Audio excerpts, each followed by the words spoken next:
너 그 여자애 네 친자식처럼 키울 수 있어? 진짜 잘 키울 거야, 엄마. 정말 친딸처럼. 그러면 우선 데리고 와. 데리고 오다니? 이 집에 데리고 와서 딱 2달만 키워봐라.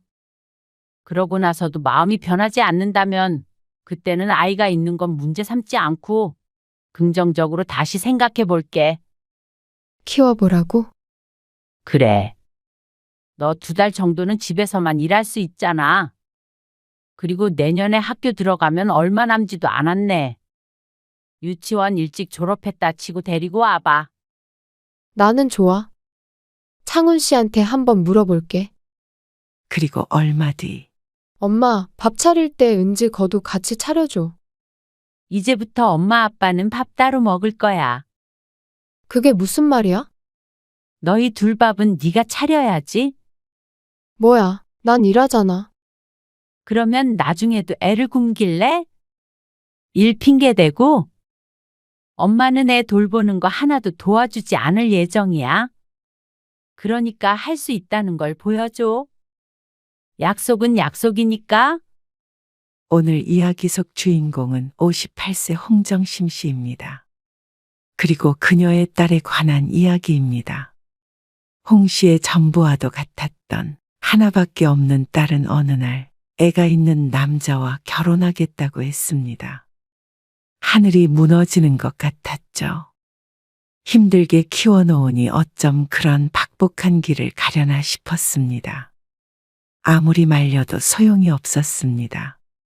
원하는 삶을 살게 냅두라는 말만 돌아왔습니다.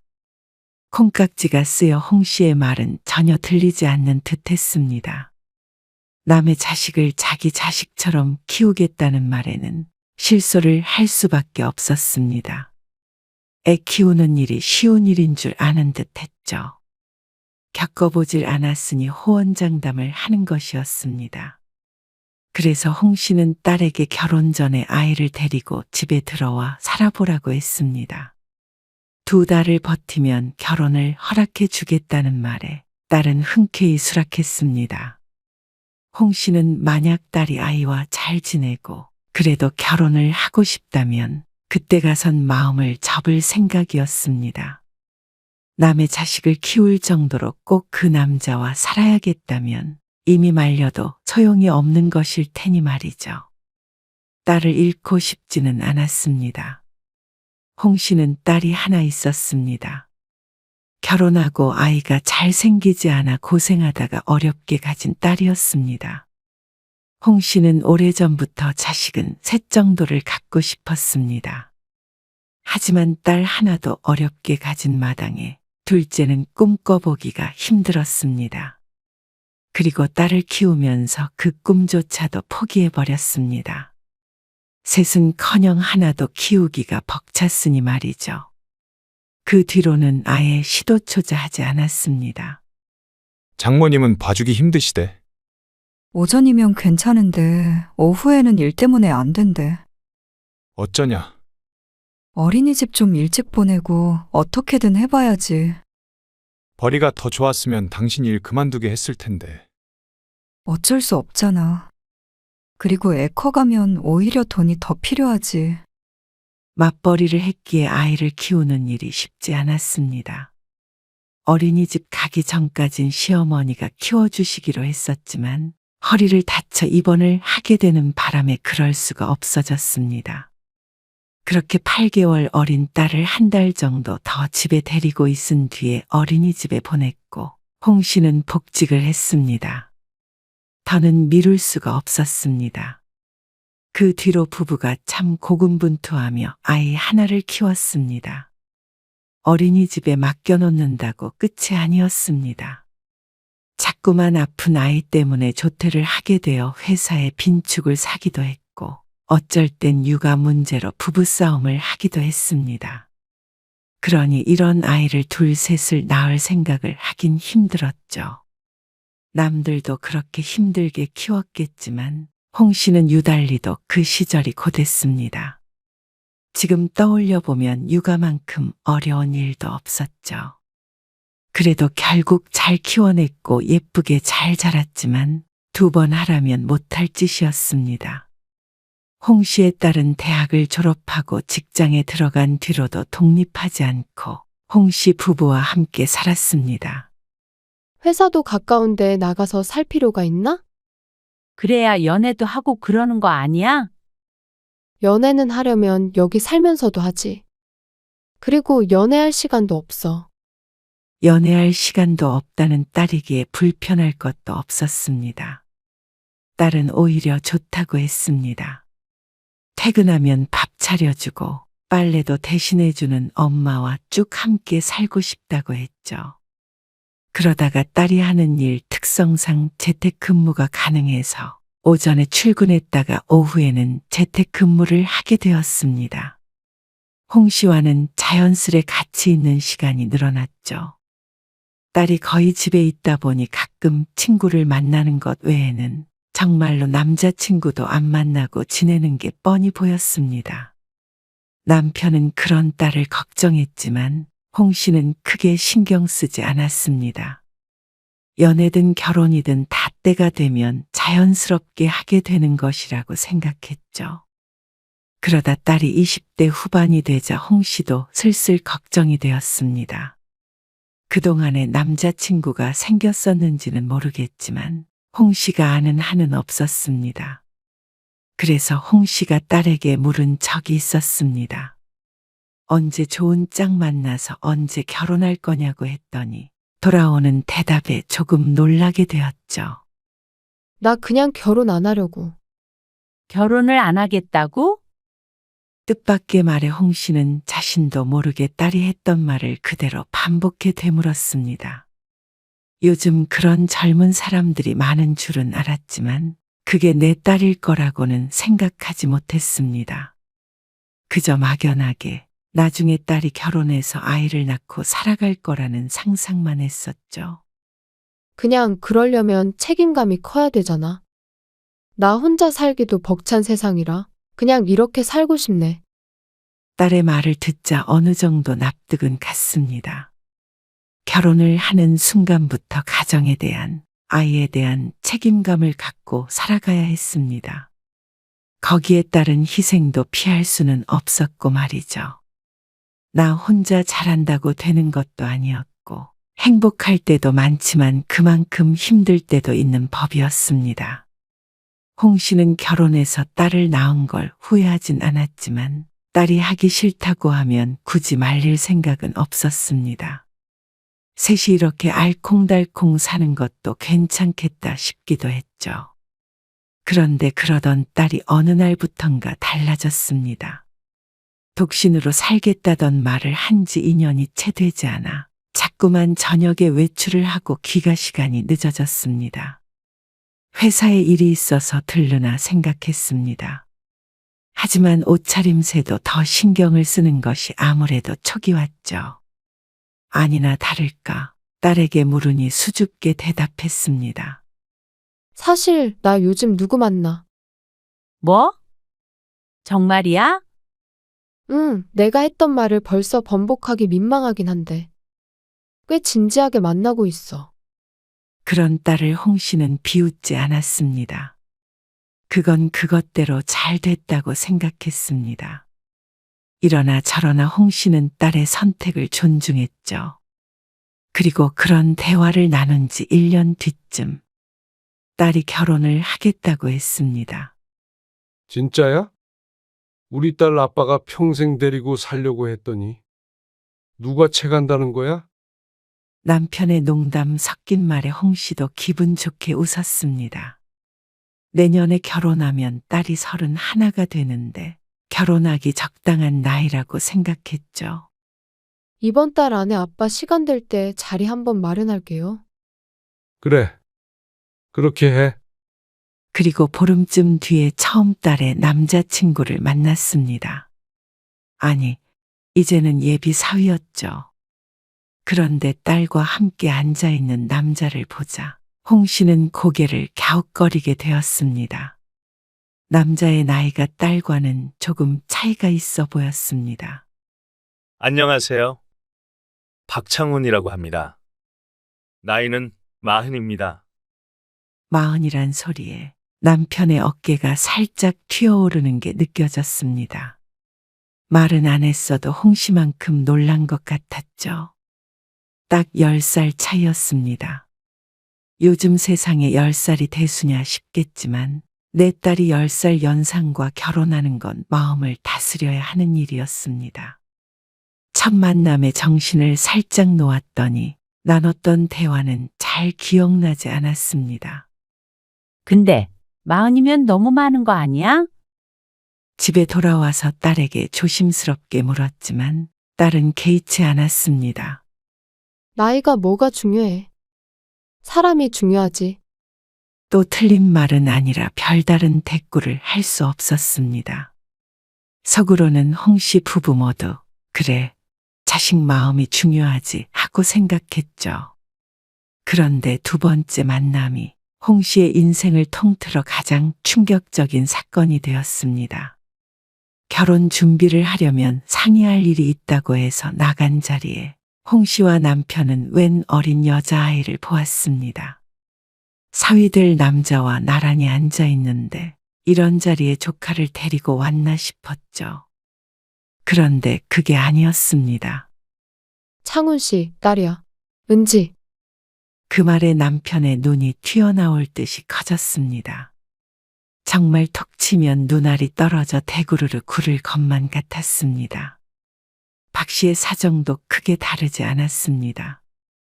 내년에 초등학교 들어갑니다. 조심스럽게 말했지만 내용은 전혀 조심스럽지 않았습니다. 어쩌면 폭력적으로 다가오기까지 했습니다. 그만큼 홍 씨는 충격 때문에 정신을 차리기가 힘들었습니다. 아이는 모르는 어른들과 함께 있어서 그런지 얌전한 편이었습니다. 그리고 아이에게 조금쯤은 무심해 보이는 남자를 대신해서 홍 씨의 딸이 살뜰하게 아이를 챙겼습니다. 언니, 나 오렌지 주스. 주스 먹을래? 아이는 홍 씨의 딸을 언니라고 불렀고 그런 아이를 돌보는 모습을 보니 가슴 속에서 무언가 무너지는 기분이 들었습니다. 딸을 언니라고 부르는 아이 때문에 결혼이니 뭐니 하는 얘기를 꺼내기가 힘들었습니다. 당장이라도 테이블을 뒤엎어버리고 싶은데 또 아이 눈치가 보여서 그렇게 하지 못했습니다. 어떻게 언질 하나 없이 이렇게 다짜고짜 아이를 데리고 올 생각을 했는지 몰랐습니다. 누구의 머릿속에서 나온 아이디어인지는 모르겠으나 최악이었죠. 경악스럽고 황당하고 화도 났습니다.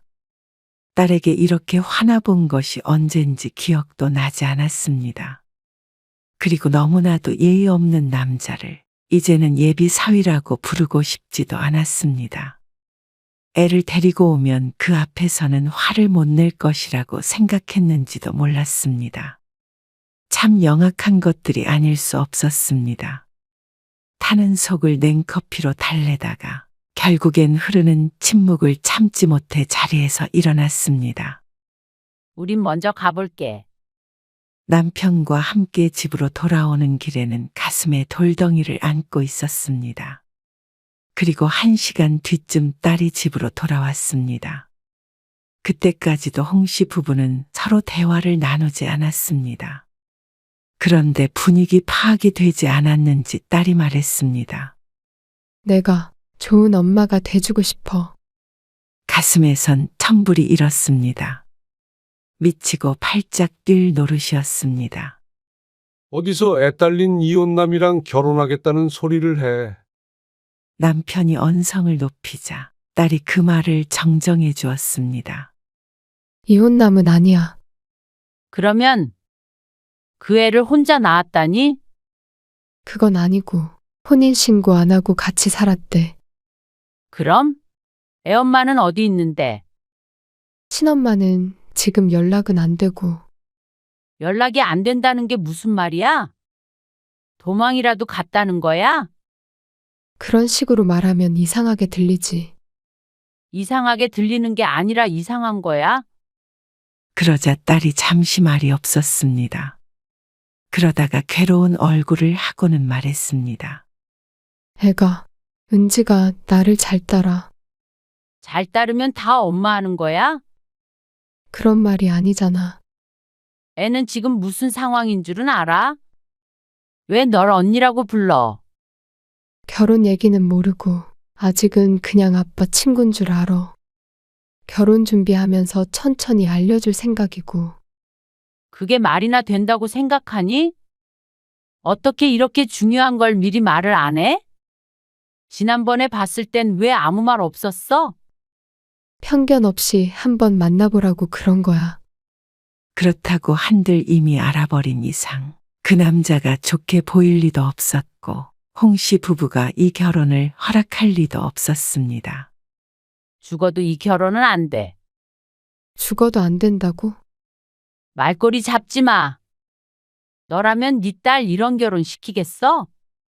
남편은 거의 알아놓았고 홍 씨도 밥을 제대로 먹지 못할 정도로 상심했습니다.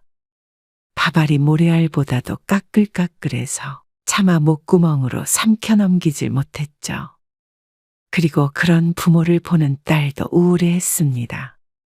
하지만 딸도 물러서질 않았죠. 나는 무조건 결혼할 거야. 엄마도 알잖아. 내가 가정을 꾸리고 살고 싶은 건 처음이야. 엄마 나 키우면서 힘들었다며.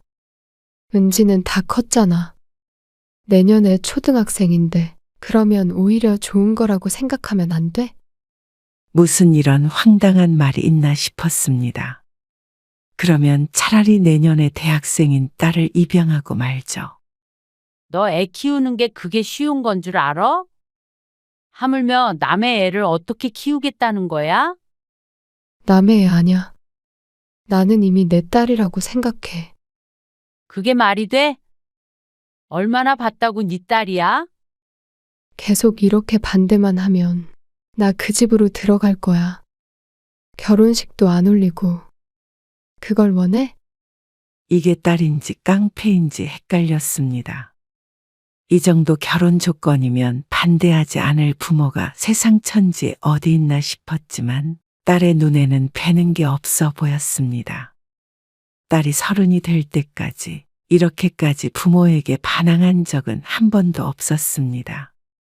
애 딸린 남자와 세기의 사랑이라도 하고 있는 듯한 딸을 보니 말려도 소용이 없는 것 같았습니다.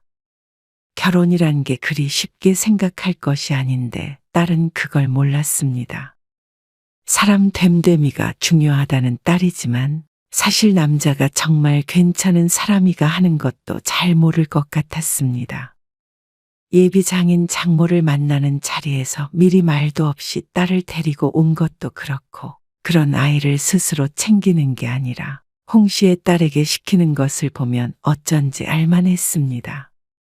하지만 이렇게 계속해서 반대했다가는 딸의 말대로 식도 올리지 않고 살림을 합쳐버릴까봐 무서웠습니다. 괜히 더 반발심만 주는 것 같아서 다른 방법을 생각해야 했습니다. 그래서 홍 씨는 남편과 상의 끝에 딸에게 말했죠. 너 그 여자애 네 친자식처럼 키울 수 있어. 그랬더니 딸의 표정이 조금 밝아졌습니다. 진짜 잘 키울 거야, 엄마. 정말 친딸처럼. 그러면 우선 데리고 와. 데리고 오다니? 이 집에 데리고 와서 딱 2달만 키워봐라. 그러고 나서도 마음이 변하지 않는다면 그때는 아이가 있는 건 문제 삼지 않고 긍정적으로 다시 생각해 볼게. 키워보라고? 그래, 너 2달 정도는 집에서만 일할 수 있잖아. 그리고 내년에 학교 들어가면 얼마 남지도 않았네. 유치원 일찍 졸업했다 치고 데리고 와봐. 그러자 딸은 고민해 보지도 않고 말했습니다. 나는 좋아. 창훈 씨한테 한번 물어볼게. 쉬울 거라 생각했는지 딸은 어쩐지 신이 나 보였습니다. 어쩌면 남자가 거절할 수도 있을 거라고 생각했습니다. 하지만 너무나도 쉽게 아이는 홍 씨의 집으로 보내졌습니다. 집 안까지 들어오진 않고 현관 앞에서 아이만 들여보내고 남자는 돌아섰는데 아이와 별다른 작별 인사도 없었습니다. 그런 무심한 태도도 마음에 걸렸습니다. 아빠 바쁘시니까 언니랑 2달만 같이 지내는 거야. 나는 좋아. 대신에 주말에는 아빠가 데리러 올 거야. 나 그러면 유치원 안 가고 놀아? 그렇지. 아이는 무척 좋아했습니다. 들뜬 기색이 역력했고 딸 또한 2달 뒤면 결혼 허락을 받을 수 있을 거라 생각하니 행복해 보였습니다. 어쩌면 2달간 잘 지낼 수도 있다고 생각했습니다. 그렇다면 딸에게 말했던 대로 마음을 좀 더 열고 생각해야 했습니다.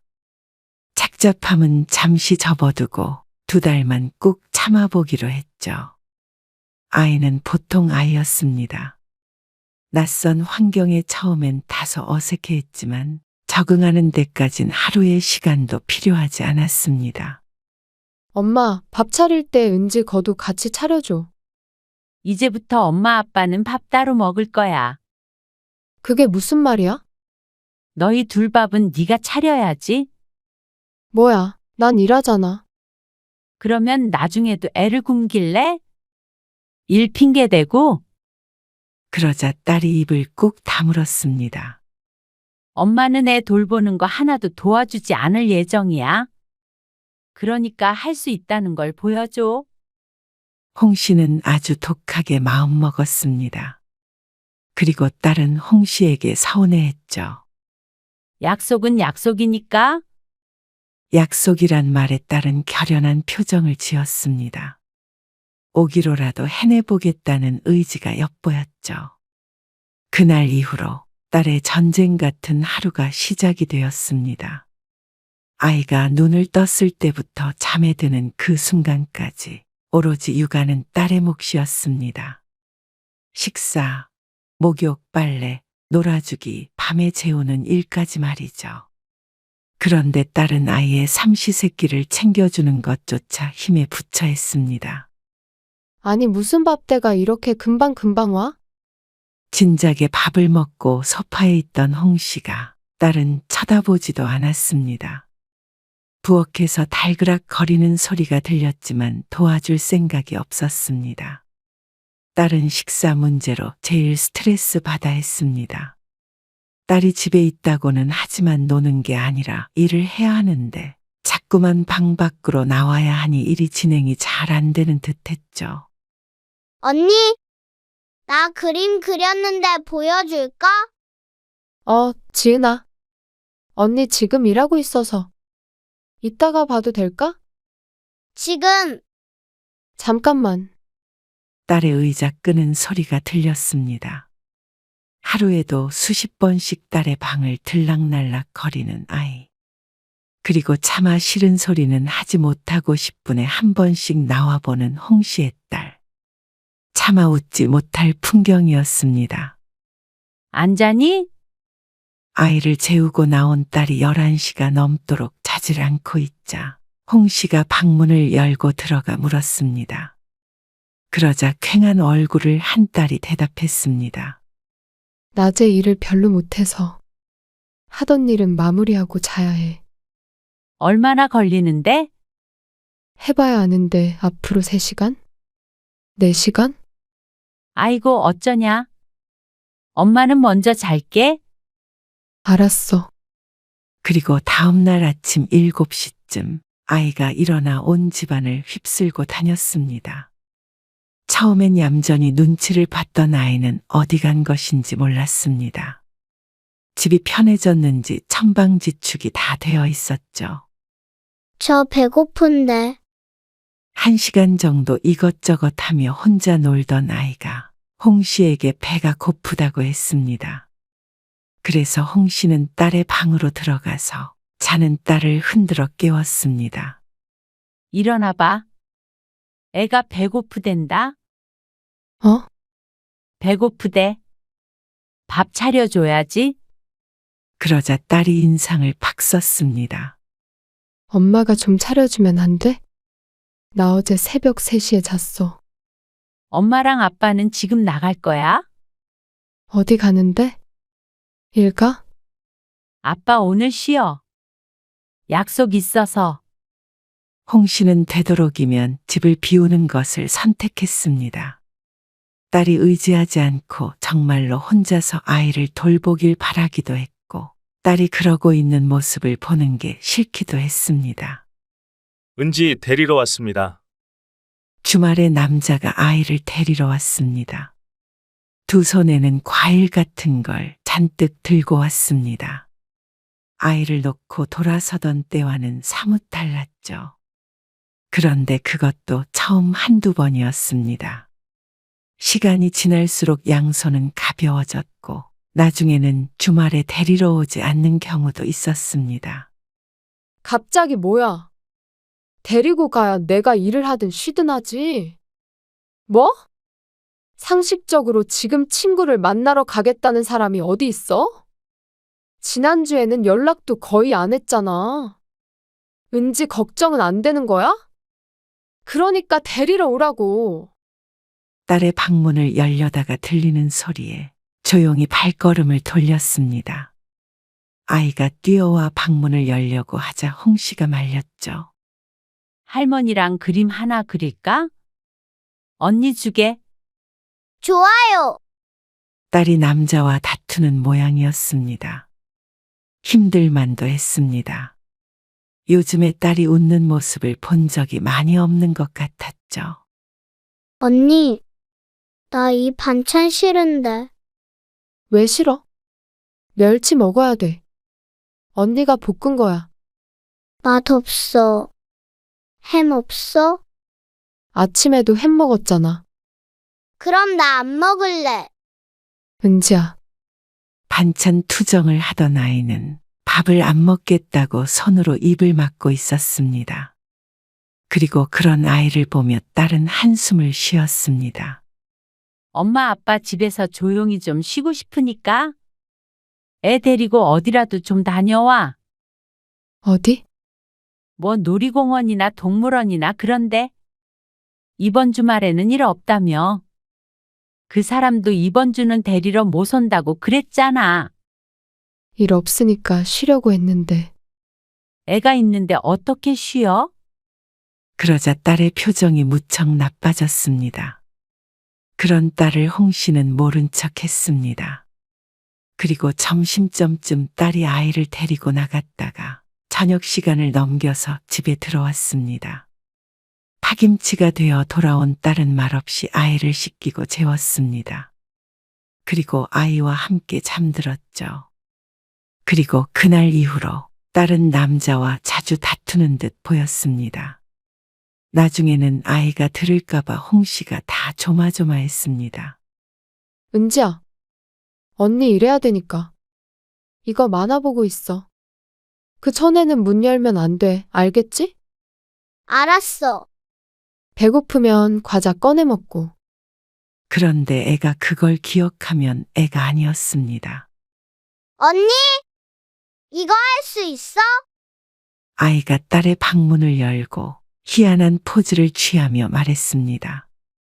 그러자 딸은 스스로의 머리를 쥐어 뜯었습니다. 못해. 언니는 못해. 그러니까 문 닫고 나가줄래? 다소 거친 음성의 아이가 놀란 듯 보였는데 이내 웃으며 다른 포즈를 취했습니다. 그럼 이건? 그러자 딸의 깊은 한숨 소리가 들려왔습니다. 어쩐지 아슬아슬해 보였죠. 잠을 하도 못 자서 눈밑은 거뭇거뭇했고 안색도 좋지 않았습니다. 왜 또 안 먹는다는 건데? 그러니까 아까 아이스크림 먹지 말라고 했잖아. 맛이 없어. 맛이 없어도 먹어야지. 나 집에 갈래. 뭐? 갑자기 집으로 돌아가겠다는 아이. 딸이 깜짝 놀라 묻자 아이가 울상을 지으며 말했습니다. 여기 재미없어. 언니는 놀아주지도 않고 맨날 일만 하고, 밥도 억지로 먹으라고 그러고, 놀이터도 같이 안 가주고, 그냥 유치원 갈래. 입이 오리처럼 튀어나온 아이. 그때부터 집에 가겠다고 떼를 썼습니다. 처음엔 아빠가 바빠서 안 된다고 했던 딸이 며칠 더 지나자 스스로 남자에게 전화를 걸었습니다. 도저히 더는 데리고 있을 수가 없다고 했습니다. 이제 은지 데리고 가. 그리고 또 몇 분간 실랑이를 하는 것 같았죠. 결국 이틀이 더 지나서야 남자가 아이를 데리러 왔습니다. 아빠 바쁜 일 끝났대. 언니는 은지랑 더 있고 싶은데 은지도 집에 가고 싶다고 그랬지? 맞아. 다음에 또 놀러 올게. 그래. 그렇게 아이는 갔습니다. 내 자식을 남의 집에 보내놓으면 혹시라도 눈칫밥을 먹지는 않을까 안절부절 못할 것 같은데 남자는 그러지 않았습니다. 오죽했으면 딸이 애가 궁금하지도 않느냐고 다그칠 정도였습니다. 한 달 반이 지나는 동안 딸은 많은 생각을 한 듯 했고 딸과 남자의 사이도 많은 일이 있었던 것 같았습니다. 가끔씩 딸이 아이를 데리고 나가서 남자와 함께 시간을 보내는 것 같기도 했지만 그건 어쩌다 한 번이었습니다. 그러니 결혼하게 되면 어떤 풍경이 펼쳐질지 홍 씨가 보아도 훤했습니다. 딸이 콩깍지가 쓰이긴 했어도 바보는 아니었습니다. 겪어보지 않았을 때였다면 모르겠지만 실제로 그 삶을 살아보니 깨달은 바가 있는 것 같았죠. 아이를 보내고 난 뒤에 딸은 방에 틀어박혔습니다. 홍 씨도 그런 딸에게 2달을 못 채웠다는 사실을 굳이 일깨워주진 않았습니다. 누구보다도 더 잘 알 테니 말이죠. 홍 씨도 이제는 딸의 말을 한 번 더 들어봐야겠다고 생각했습니다. 한 달 반 동안 집안에서 7살짜리 아이와 씨름한 것은 대단하다고 생각했습니다. 그러니 딸이 그래도 곧 죽어도 결혼을 하겠다고 하면 어쩔 수 없지 않겠나 하는 마음도 있었습니다. 반대할 만큼 반대했으니까 그때 가선 우리도 체념하자. 남편도 같은 생각이었죠. 그래도 마음고생 많이 한 것 같아서 안쓰럽네. 남의 자식 키우는 게 쉬울 리가 없었습니다. 내 배 아파 낳은 자식도 힘든데 말이죠. 그렇다고 애가 알아서 크는 경우는 없습니다. 부모의 희생이 무조건적으로 필요했습니다. 그걸 홍 씨의 딸은 이번 기회에 깨달은 듯 했고 비혼주의자였던 딸이 감당하기엔 너무 무거운 일이었죠. 나 이 결혼 안 하기로 했어. 그 말을 듣는 순간 다리에 힘이 풀릴 것 같았습니다. 안도감에 숨 쉬는 것도 까먹을 지경이었습니다. 애 키우는 게 그렇게 힘들었어? 그러자 딸이 고개를 떨구며 말했습니다. 애도 애지만 그렇게 무책임한 남자랑은 결혼 못 하겠어. 그간 남자가 보인 태도가 문제인 듯 했습니다. 홍 씨는 남자에게 고마움을 느끼는 이 상황이 웃겼습니다.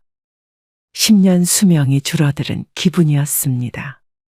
아이도 결국엔 홍 씨의 딸이 새엄마가 될 뻔했다는 사실을 몰랐고 딸도 정신을 차렸으니 이런 해피엔딩이 어디 있나 싶었습니다.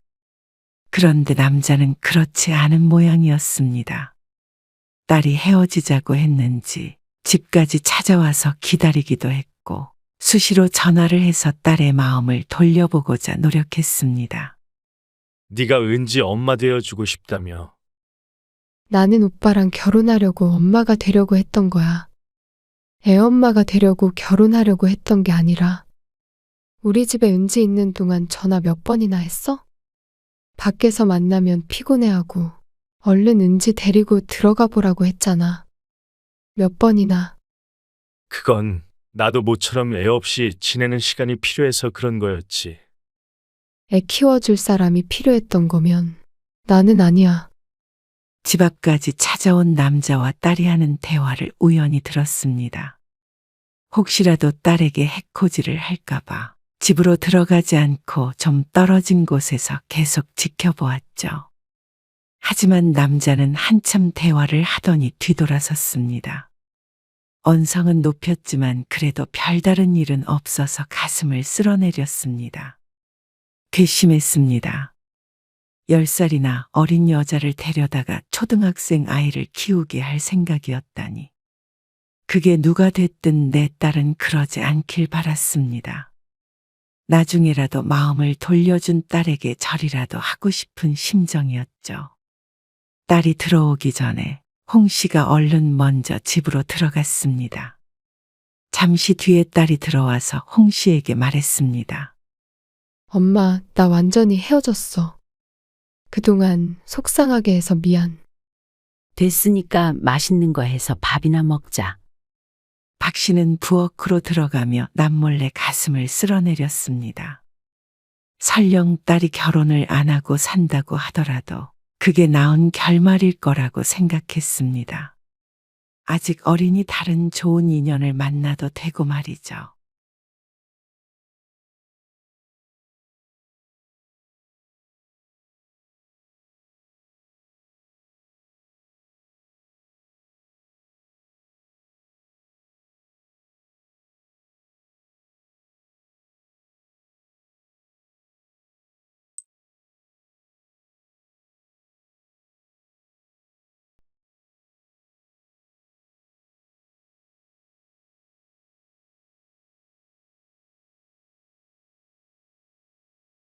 부럽다, 부러워. 뭐가? 당신은 진짜 결혼 잘한 거야.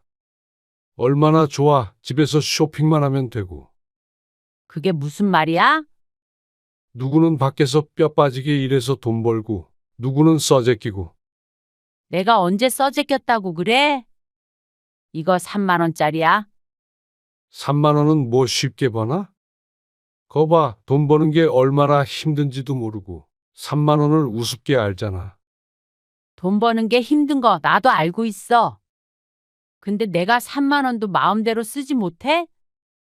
내가 하다못해 3만 원으로 다른 사람한테 적선을 했다고 하더라도 그런 식으로 말하면 안 되는 거 아니야? 뭔 소리야? 당신이 일 그만두라고 했잖아. 그래 놓고는 왜 사람을 식충이 취급을 해? 내가 언제 식충이 취급을 했다고 그래? 치킨 시켜 먹는 것도 눈치 주고 3만 원짜리 티셔츠 하나 사 입는 것도 눈치 주고 사람을 맨날 할 일 없이 빈둥대는 것처럼 비꼬고 말이야. 내가 뭐 틀린 말 했어? 처음부터 끝까지 틀리지. 이 사람이 왜 이래? 뭐 잘못 먹었어? 당신 눈칫밥 먹느라 체했나 보지. 오늘 이야기 속 주인공은 56세 박신혜 씨입니다. 그리고 그녀의 남편에 관한 이야기이죠. 박 씨는 시간을 되돌릴 수만 있다면 결코 일을 그만두지 않았을 것이라고 생각했습니다. 아니, 정말로 시간을 되돌릴 능력만 있다면 애초에 남편과 결혼하지 않았을 것입니다. 평생 혼자 사는 일이 있더라도 말이죠. 남편 때문에 전업주부라는 것이 되었는데 박 씨는 그 뒤로 15년을 내내 후회하며 살았습니다. 모든 집안일, 육아, 시부모 병수발까지 전업주부라는 이유만으로 전부 박 씨만의 몫이었습니다. 주말도 휴가도 없는 일이었고 잘한다고 티가 나지도 누가 알아주지도 않는 일이었죠. 단순히 누가 알아주지 않는 것뿐이었다면 그냥 저냥 만족하고 살았을 것입니다. 하지만 그놈의 남편이 문제였습니다. 자식들이 시험을 못 보면 잘 돌보지 못한 박 씨 탓이었고 생활비가 부족하다 싶으면 알뜰하지 못한 박 씨 탓이었습니다. 돈 벌어오는 것 외에는 모든 일에서 손을 뗀 남편은 효도도 박 씨의 손을 빌어 했습니다. 그러면서 박 씨는 자신의 덕으로 할 일 없이 편히 사는 팔자 좋은 여자 취급을 했죠. 그렇게 좋은 팔자라면 직접 살아보라고 하고 싶었습니다. 그렇다면 식충이 취급하는 배우자를 단 하루라도 버틸 수 있는지 말이죠. 단돈 3만 원을 가지고도 눈치를 보면서 써야 하는 처지로는 더는 살고 싶지 않았습니다. 사지 멀쩡하고 젊은데 누군가에게 의지해서 살고 싶지도 않았죠. 그리고 평생 박 씨를 괄시한 남편과 살고 싶지 않았습니다. 박 씨는 아들이 둘 있었습니다. 둘 다 남들이 부러워할 만한 좋은 직장에 다니고 있었고 학벌도 좋았습니다. 그렇다면 밥을 먹지 않아도 배가 불러야 할 텐데 박 씨는 그렇지 않았습니다. 그렇게 열심히 교육시키고 뒷바라지했지만 뿌듯한 마음만큼 공허한 감정이 들었습니다. 그동안의 인생을 생각해보면 그랬죠. 박 씨의 남편은 자식들 교육에 유달리 열을 올렸습니다. 박 씨도 교육은 중요하다고 생각했지만 남편은 극성 맞을 정도였습니다. 그러니 박 씨가 40대 초반까지 멀쩡히 다니던 회사를 그만두게 만들었죠. 박 씨는 원하지 않았기에 당시에 갈등도 있었습니다. 아, 당신도 애들 키우면서 일하는 거 힘들다며? 그래서 이참에 그만두고 애들이나 보라는 거잖아. 힘들다는 말이 그만두고 싶다는 말은 아니잖아. 같이 분담을 하자는 거지. 어차피 애들 좀 더 크면 수험 공부해야 할 텐데 이렇게 신경을 못 써서 되겠어? 누구 하나는 신경을 써야지. 나 회사 그만두면 당신 혼자 벌게? 그럼 어때서? 충분하지. 남편은 호언장담을 했습니다. 남편이 적게 버는 편은 아니었지만 그래도 불안한 건 사실이었습니다. 회사원이라는 게 언제 어떻게 될지도 모르고 말이죠. 아이들 교육을 생각한다면 더더욱 박 씨가 함께 벌어야 한다고 생각했는데 남편의 고집을 꺾을 수는 없었습니다. 가정이 우선 아니냐는 남편의 말에 따를 수밖에 없었죠. 그렇게 울며 겨자 먹기로 41세의 박 씨는 전업주부가 되었습니다. 처음엔 조금 편하다는 생각을 했던 것도 같았습니다. 종일 일하다가 집에 있으니 시간이 많은 것 같았습니다. 아들들이 초등학교 3학년, 5학년이었기에 등교 후에는 집에 혼자 있었습니다. 그러면 집안일을 하면 됐죠. 그런데 애들 때문에 직장을 그만둔 것이기 때문에 그와 관련된 일은 늘었습니다. 아들들 학교가 끝나면 차로 이리저리 학원에 데려다 주는 일을 박 씨가 맡게 되었습니다. 이동 시간을 줄여서 학원을 하나씩 늘리라는 남편의 지시 때문이었습니다. 그러다 보니 오후가 되면 정신이 하나도 없었습니다. 아들이 둘이고 다른 학원을 다니기 때문에 시간 계산을 잘해서 다녀야 했죠. 그리고 집안일도 쉽지 않았습니다. 그래도 맞벌이 할 때는 남편도 뭐라도 거들었었는데 이제는 그런 게 사라졌습니다. 박 씨 또한 직장에 다니지 않고 살림만 하게 됐으니 전과는 다르게 완벽하게 하자 하고 다짐 아닌 다짐을 하기도 했습니다. 그리고 그건 남편도 같은 생각인 것 같았습니다. 당신은 집에 있으면서 반찬이 맨날 똑같아. 오늘 새로 한 건데? 색다른 거 좀 해봐. 시간도 많은데. 시간이 많기는 종일 청소했구만. 청소를 종일 할 게 뭐가 있어? 청소도 있고 애들 학원에도 데려다 줬고 빨래하고 베란다 청소하고 애들 방 청소하니까 하루 다 갔어. 세워라 내워라 하니까 그렇지. 남편이 얄미웠습니다. 눈코 뜰 새 없이 바빴는데 말이죠. 그러다 보니 박 씨는 저절로 자신을 혹사하게 되었습니다. 박 씨의 마음속에도 알게 모르게 자격지심 같은 게 생겼던 것 같았습니다. 돈을 벌지 않으니 가정을 책임지고 돌봐야겠다는 생각도 늘 하게 되었습니다. 애미야, 오늘 좀 와라. 오늘이요? 무슨 일 있으세요? 병원.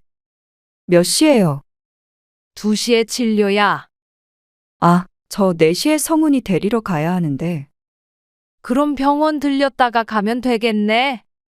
시간이 그렇게 될지 모르겠어요. 그럼 내가 병원 가는데 버스 타고 가리? 너는 맨날 집에만 있는 애가 전화만 했다 하면 바쁘다 그래. 알겠습니다. 지금 갈게요. 전화를 받은 시각이 12시였습니다.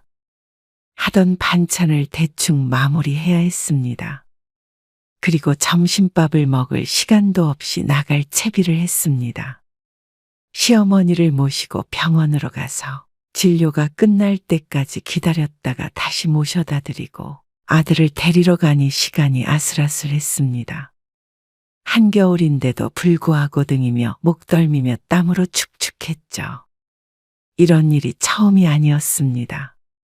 일을 그만두고 나서부터는 박 씨는 수시로 시집에 불려갔습니다.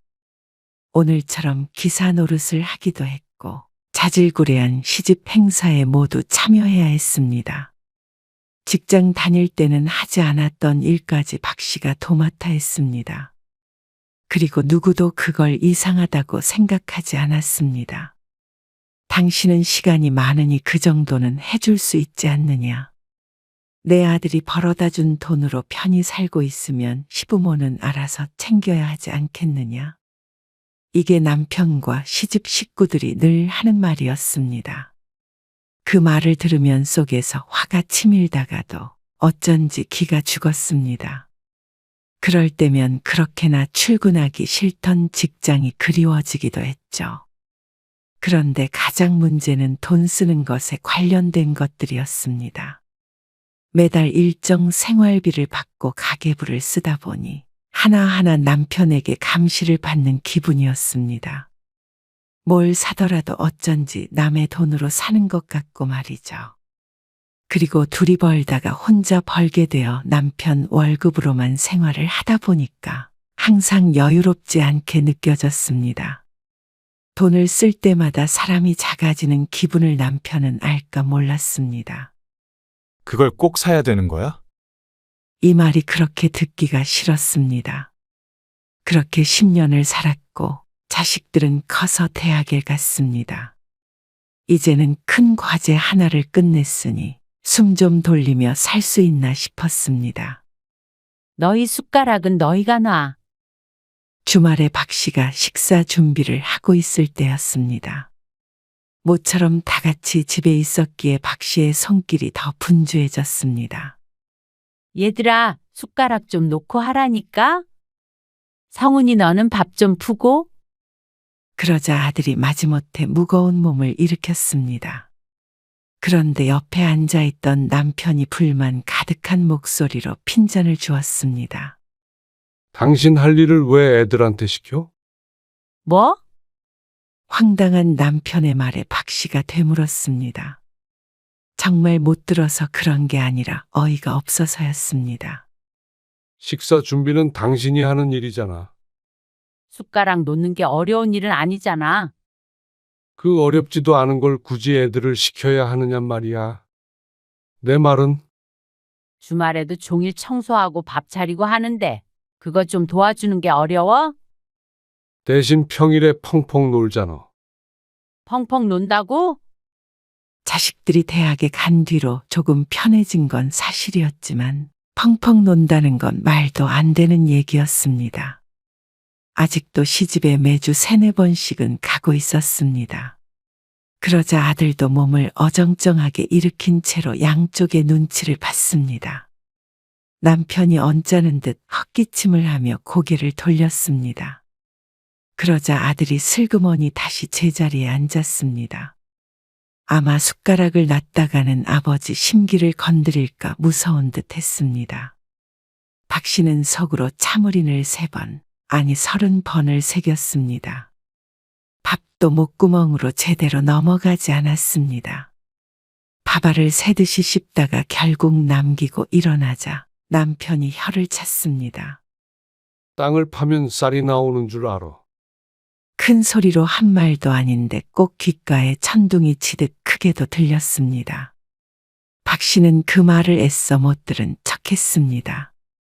자식들 있는 데서 언성을 높이고 싶지 않았습니다. 그래도 젊었을 땐 이 정도는 아니었던 것 같은데 자식들 대학 가고 시간이 지나자 집에 있는 박 씨가 뭘 해도 못마땅한 것 같았습니다. 어느 날은 집을 대청소한 날이었습니다. 둘째까지 첫째를 따라서 자취를 하겠다고 떠났는데 작은 방을 청소하다가 결국엔 온 집안을 종일 치우게 되었습니다. 모처럼 시집에서 호출도 없었고 남편도 야근을 하는 날이었습니다.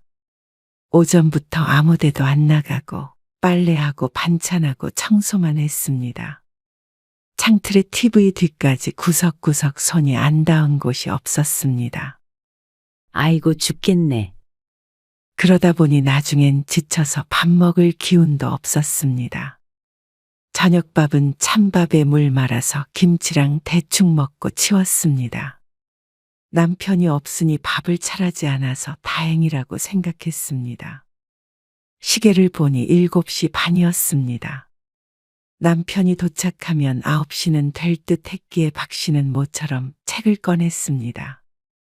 예전에는 책을 참 좋아했는데 좀처럼 읽을 시간이 나지 않아 한참을 손에서 떼고 살았습니다. 한 30분쯤 읽자 눈이 가물가물했습니다. 종일 중노동을 했더니 고됐는지 자꾸 잠에 빠질 것 같았습니다.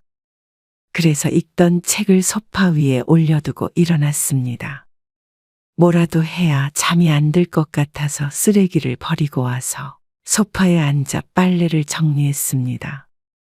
깔끔하게 옷장에 넣어두자 현관문이 열리고 남편이 들어왔죠. 피곤해 보이는 얼굴에 박 씨가 가방을 받아들었습니다. 종일 청소를 했기에 깨끗해졌다는 말 한마디라도 할까 싶어 남편의 입을 쳐다보았지만 남편은 그에 대해 이런 방구도 없이 소파를 힐끔 쳐다보았습니다. 그러더니 박 씨에게 물었죠. 진짜 궁금해서 그러는데 당신은 하루 종일 혼자 집에서 뭐해? 그런데 진짜로 궁금해서 물어본 것 같지가 않았습니다. 집에서 뭐 하냐는 질문이 정말로 뭐 하는지 묻는 게 아니라 할 일 없이 뭐 하냐고 박 씨를 비난하는 듯한 어투였습니다. 박 씨는 자신의 자격지심인가 싶었습니다. 그래서 오늘 뭐 했는지 하나 둘 나열하자 남편이 중간에 말을 끊었습니다. 그런 건 한두 시간이면 되지 않나? 그 말에 기가 막히기도 했고 눈물이 날 것 같기도 했습니다. 그래서 박 씨는 이제라도 직장을 구하자 생각했습니다. 그때까지만 해도 아직 젊었으니 뭐든 할 수 있는 기회가 많았죠. 남편에게 말은 안 했지만 자신이 할 수 있는 일이 있나 알아보던 찰나였습니다. 어머니 병간호 좀 당신이 해줘야 될 것 같아. 어느 날 시어머니가 쓰러지셨는데 다행히 깨어는 나셨지만 거동이 불편하게 되어 일상적인 도움이 조금씩 필요했습니다. 시어머니가 원치 않아 합가를 하진 않았지만 박 씨는 매일같이 시어머니 집으로 출퇴근을 해야 했습니다.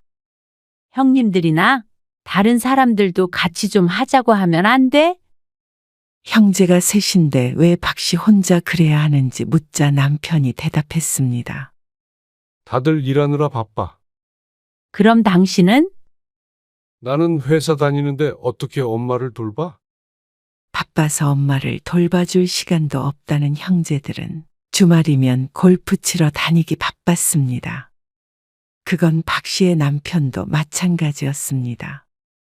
집에서 노는 사람이 해야지. 도대체 누가 논다는 거야?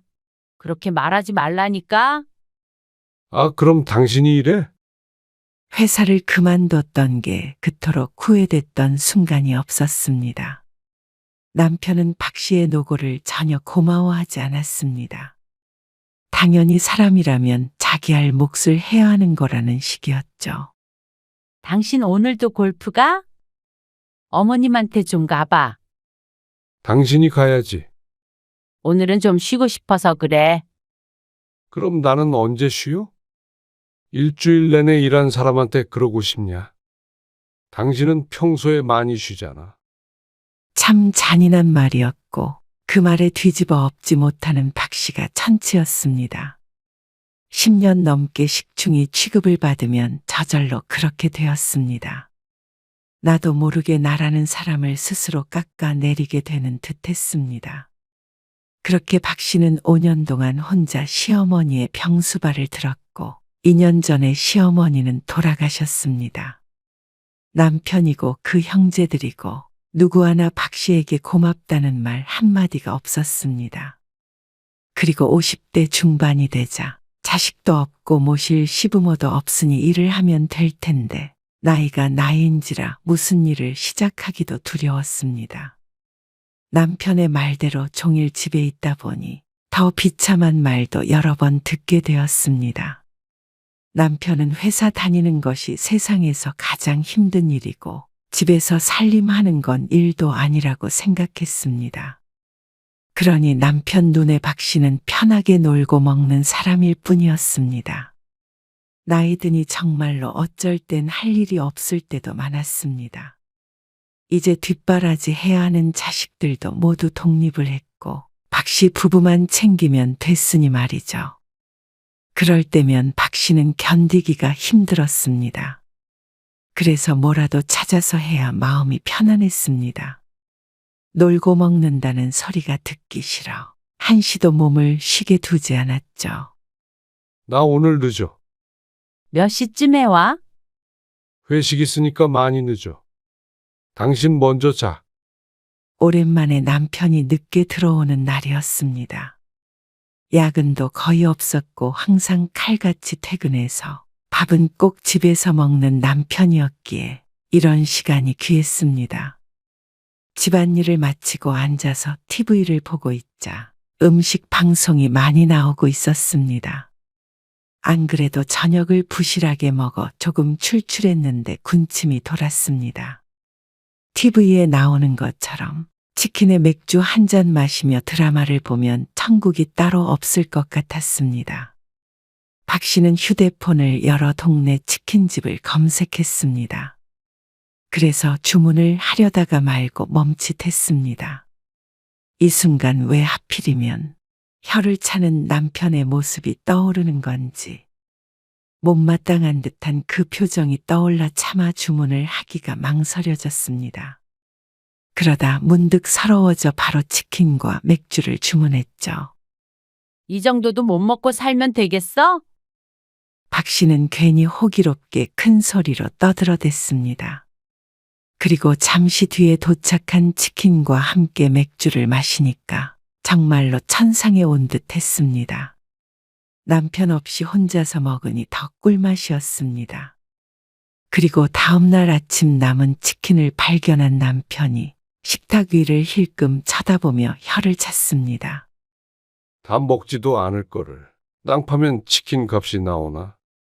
박 씨는 남은 치킨을 두세 끼 나눠 다 먹어치울 때까지 마음이 편하지 않았습니다. 당신은 옷이 그거밖에 없어? 남편과 함께 장례식에 갈 일이 있었는데 박 씨가 입은 옷을 보더니 남편이 혀를 찼습니다. 내 옷이 왜? 너무 후줄근하잖아. 장례식 갈 때마다 입는 옷인데. 산지 10년은 된 옷이니 새 옷 같을 순 없겠죠. 새 옷을 산 지가 몇 년이 된지도 까마득했습니다. 하지만 당장에 입어야 하기에 어쩔 수 없이 후줄근하다는 옷을 입고 갔는데 가는 내내 남편의 핀잔을 들어야 했습니다. 장례식장엔 남편의 지인들이 많았습니다. 박 씨도 아는 사람이기에 같이 왔지만 문득 서글픈 생각이 들었습니다. 남편은 밖에서 능력 있고 인정받는 사람이었습니다. 그리고 박 씨는 남편 덕에 편히 사는 여자였습니다. 하지만 사람들이 생각하는 것만큼 박 씨의 인생이 쉽게 흘러간 건 아니었습니다. 그걸 모르는 사람들이 무신경한 말을 건넬 때면 숨이 턱하고 막히는 것 같았습니다. 남편 친구의 아내였는데 요즘에 집에서 전업주부 하는 여자도 있느냐며 웃는 바람에 남편도 박 씨도 얼굴이 벌개졌습니다. 박 씨도 직장 생활을 10년 넘게 해보았기에 얼마나 힘든 줄 알았습니다. 하지만 그렇다고 주부가 백수는 아니었습니다. 집집마다 다르긴 하겠지만 적어도 박 씨네는 아니었습니다. 장례식에서 돌아오고 얼마 뒤였습니다. 남편이 퇴근하고 들어오며 웬 택배 상자 하나를 가지고 들어왔습니다. 이게 뭐야? 상자를 들여다보자 박 씨가 얼마 전에 주문한 물건이 맞았습니다. 아, 당신이 장례식에서 입었던 옷이 후줄근하다고 그랬잖아. 그래서 검은 티셔츠 하나 샀어. 그러자 남편이 상자를 식탁 위로 툭 집어던지듯 놓았습니다. 그러더니 한숨을 쉬었습니다. 부럽다, 부러워. 뭐가? 당신은 진짜 결혼 잘한 거야. 얼마나 좋아. 집에서 쇼핑만 하면 되고, 그게 무슨 말이야? 누구는 밖에서 뼈 빠지게 일해서 돈 벌고, 누구는 그 돈 써제끼고. 남편이 박 씨를 비꼬며 말했습니다. 박 씨도 순간 열이 솟구쳤습니다. 내가 언제 써제꼈다고 그래? 이거 3만 원짜리야. 3만 원은 뭐 쉽게 버나? 거 봐. 돈 버는 게 얼마나 힘든지도 모르고 3만 원을 우습게 알잖아. 작정을 하고 박 씨의 속을 긁을 모양이었습니다. 돈 버는 게 힘든 거 나도 알고 있어. 근데 내가 3만 원도 마음대로 쓰지 못해? 내가 하다못해 3만 원으로 다른 사람한테 적선을 했다고 하더라도 그런 식으로 말하면 안 되는 거 아니야? 뭔 소리야? 당신이 일 그만두라고 했잖아. 그래 놓고는 왜 사람을 식충이 취급을 해? 언제 식충이 취급을 했다고 그래? 치킨 시켜 먹는 것도 눈치 주고 3만 원짜리 티셔츠 하나 사 입는 것도 눈치 주고 사람을 맨날 할 일 없이 빈둥대는 것처럼 비꼬고 말이야. 내가 뭐 틀린 말 했어? 처음부터 끝까지 틀리지. 이 사람이 왜 이래? 뭐 잘못 먹었어? 당신 눈칫밥 먹느라 체했나 보지. 박 씨는 남편에게 대꾸하고는 방으로 들어와 버렸습니다. 남편도 평소 성격 같았으면 더 쏘아붙였을 텐데 박 씨의 반항에 당황한 듯 쫓아오지도 않았죠.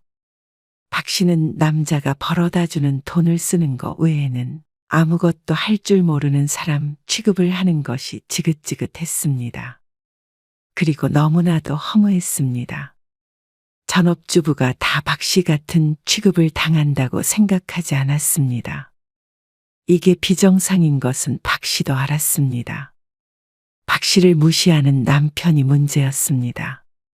나를 초라하게 만드는 남편.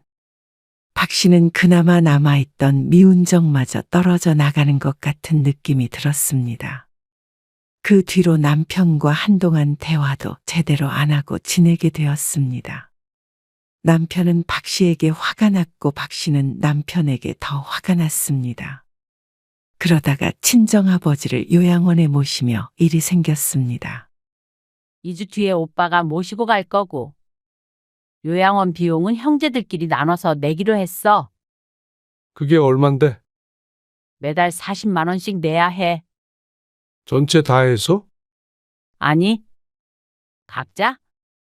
아니, 누구 하나가 모시면 되지. 그렇게 큰 돈을 들여서 요양원에 모셔? 치매 때문에 어쩔 수 없어. 남편은 이해를 하지 못했습니다. 당연했습니다. 시어머니 병수발은 돌아가실 때까지 박 씨가 했으니 말이죠. 그런데 장인의 요양원비를 내야 된다고 생각하니 손해본다고 생각한 모양이었습니다. 좀 싼 데로 알아보면 되지. 형제가 몇인데 40씩이나 모아? 박 씨는 남편에게 대꾸도 하기 싫었습니다. 어쨌거나 이 돈은 박 씨가 내야 할 몫이었습니다. 남편이 아무리 뭐라고 하더라도 말이죠. 당신은 딸이니까 좀 줄여달라고 그래. 박 씨가 입을 꾹 닫고 있자 남편이 답답하다는 듯이 궁시렁거렸습니다. 부모 요양원비까지 남편의 눈치를 봐야 되나 싶어 서러웠습니다. 목구멍이 뜨끈해지는데 겨우 숨을 삼켰습니다. 애를 키우고 살림하고 시부모 모시고 남편을 내조한 공은 하나도 없는 것 같았습니다. 그렇다면 내 인생은 어디로 가버린 것인지 몰랐습니다. 그런 것들이 다 의미가 없었다면 박 씨는 뭐하러 그렇게 힘들게 살아왔는지 몰랐죠. 내 처지가 상대방에게 달렸다는 것, 누군가에게 의존해야 하는 삶이라는 건 참으로 행복하지 않았습니다. 박 씨는 2년 전 시어머니가 돌아가셨을 때 그때라도 밖으로 나가야 했다고 후회했습니다. 2년 동안 이런 취급을 받으며 숨죽이고 살 것이 아니라 당당하게 살아야 했다고 후회했죠. 며칠 뒤 선심 쓰듯 남편이 박 씨의 통장으로 돈을 넣어줬습니다. 아무튼 당신 고집은 알아줘야 해. 바보같이 왜 말도 못하고 부당한 대우를 받아. 당신은 좀 덜 내도 되잖아. 그래? 바보같이 말도 못하고 부당한 대우를 받았지, 내가. 알긴 아는구나. 당신한테. 뭐, 나 일자리 구할 거야. 그러자 남편이 파한대소를 했습니다. 그러면서 당신이 이 나이에 무슨 일자리냐며 황당해했죠. 웃지 마. 내가 쓸 돈 알아서 벌 거야. 당신이 무슨 수로? 남편의 비웃음처럼 금방 되진 않았습니다. 원래 하던 일은 그만둔 지 워낙 오래돼서 경력이라고 할 수도 없었고, 나이가 있으니 적게 일하고 많이 버는 일은 당연히 못했습니다. 그래도 나름대로 대학까지 나왔기 때문에 수요는 있었죠. 박 씨는 아이 돌보미 일을 하게 되었습니다. 50대 이상의 대졸자를 원하는 사람들이 꽤 많았습니다. 친구의 귀띔으로 알게 된 자리인데 학부모도 참 좋아했습니다. 하는 일은 아이 학원 데려다 주고 끝나면 집에서 밥 해주고 간단한 숙제도 봐주는 일이었습니다. 박 씨에게 제격이었습니다. 직장을 그만두고 한 일이 자식들을 그렇게 뒷바라지 하는 일이었으니 말이죠. 막상 취업을 하자 남편은 무척 놀란 눈치였습니다. 그리고 받는 돈도 적지 않음에 충격이라도 받은 듯한 표정이었죠. 아니, 어딘가 떨떠름한 기색이었습니다. 아, 당신은 집을 이렇게 해놓고 이렇게 늦게 들어와. 느낌 뭘 늦어? 원래 이 시간에 끝나는데. 일을 시작한 뒤로는 귀가 시간이 남편보다 늦었습니다. 학부모가 퇴근한 다음에야 박 씨가 퇴근할 수 있으니 당연했습니다. 그럼 낮에라도 좀 치워놔야 할 거 아니야? 현관 앞에 놓인 쓰레기 봉투를 보고 하는 말인 듯 했습니다. 저녁에 버리려고 뒀는데 그걸 가지고 그렇게 난리였습니다. 당신이 먼저 퇴근했으면 버리면 되잖아. 이걸 내가 왜 버려? 그럼 내가 왜 버려? 그러자 남편이 말문이 막힌 듯 했습니다. 평소에는 이게 당신 할 일이잖아. 했을 남편인데 말이죠. 그럼 낮에 했어야지. 밥도 안 차려놓고 말이야. 냉장고에 있으니까 꺼내 먹으면 되잖아. 그리고 나 다음 달부터는 낮에도 일해.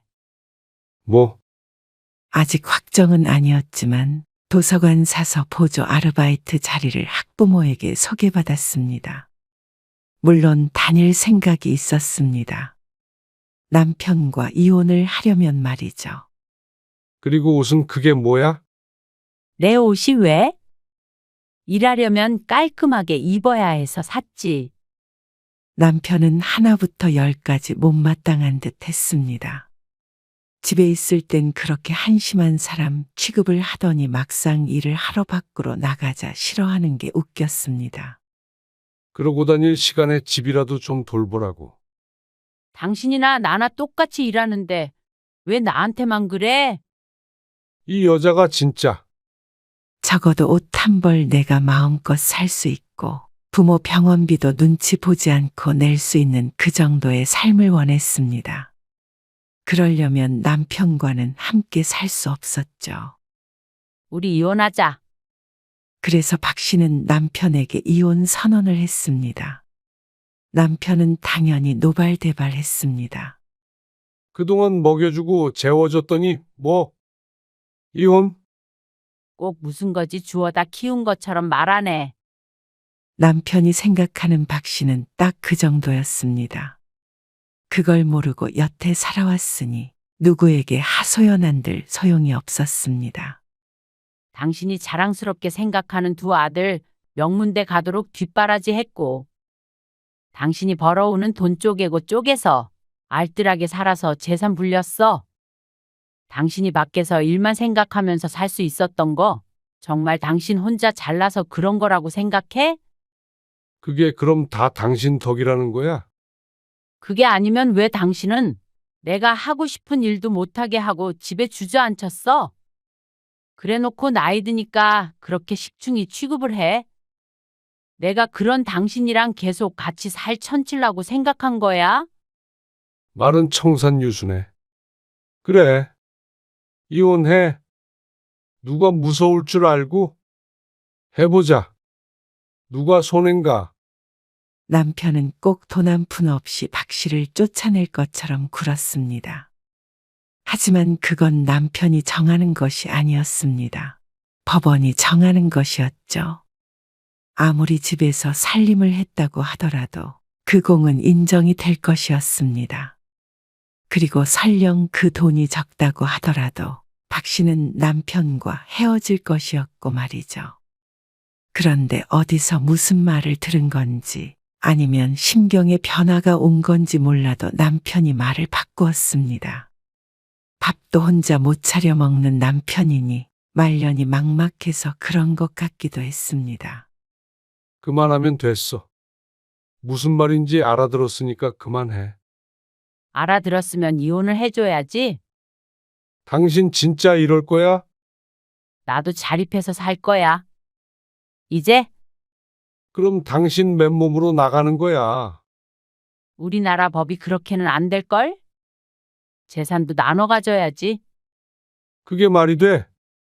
그게 말이 안 된다고 생각하는 당신 때문에 우리가 이혼하게 되는 거야. 그리고 박 씨는 얼마 뒤 짐을 싸서 집을 나왔습니다. 그리고 이혼 소송을 했습니다. 그러자 심각성을 깨달은 남편이 뒤늦게 사과를 했습니다. 여보, 당신이 그런 생각을 하고 있는 줄은 내가 꿈에도 몰랐어. 진작에 말을 하지 그랬어. 수도 없이 얘기했어. 근데 언제 당신이 내 얘기 들은 적이나 있어? 그렇다고 이제 와서 이렇게 이혼하는 게 어디 있어? 그동안 살아온 세월이 있는데. 나는 앞으로 살아갈 날이 더 중요해. 나도 내가 돈 벌어서 나한테 쓰면서 좀 살고 싶다. 당신도 나 먹여 살리느라 그동안 고생 많았어. 이제는 애들도 다 컸으니까 당신도 당신 돈 혼자 다 쓰면서 편히 살아. 여보, 박 씨는 그렇게 남편과 작별을 했습니다. 다음 해 이혼을 하게 되었죠. 박 씨는 이토록 후련하고 행복했던 적이 없었던 것 같았습니다. 기억을 더듬어 보아도 좋게 20년은 더 된 것 같았죠. 대단한 돈은 못 벌지만 그래도 목돈도 좀 있었고 앞으로 못해도 10년, 15년은 일할 수 있기에 부지런히 노후 준비를 해보려고 마음먹었습니다. 다행히 벌이가 나쁘지 않아 그게 뜬구름 잡는 얘기는 아니었습니다. 남편은 땅을 치고 후회했습니다. 찾아와서 말 그대로 땅을 치며 빌었지만 박 씨는 끝끝내 돌아서지 않았습니다. 남편의 얼굴을 보는 것만으로도 박 씨를 경멸하는 눈빛으로 혀를 차던 모습이 떠올랐습니다. 더 이상은 그렇게 살고 싶지 않았습니다. 박 씨가 그렸던 삶은 아니었지만 이런 그림도 결코 나쁘지 않았습니다. 남에게 기대지 않고 오롯이 혼자서 설 수 있는 삶 말이죠.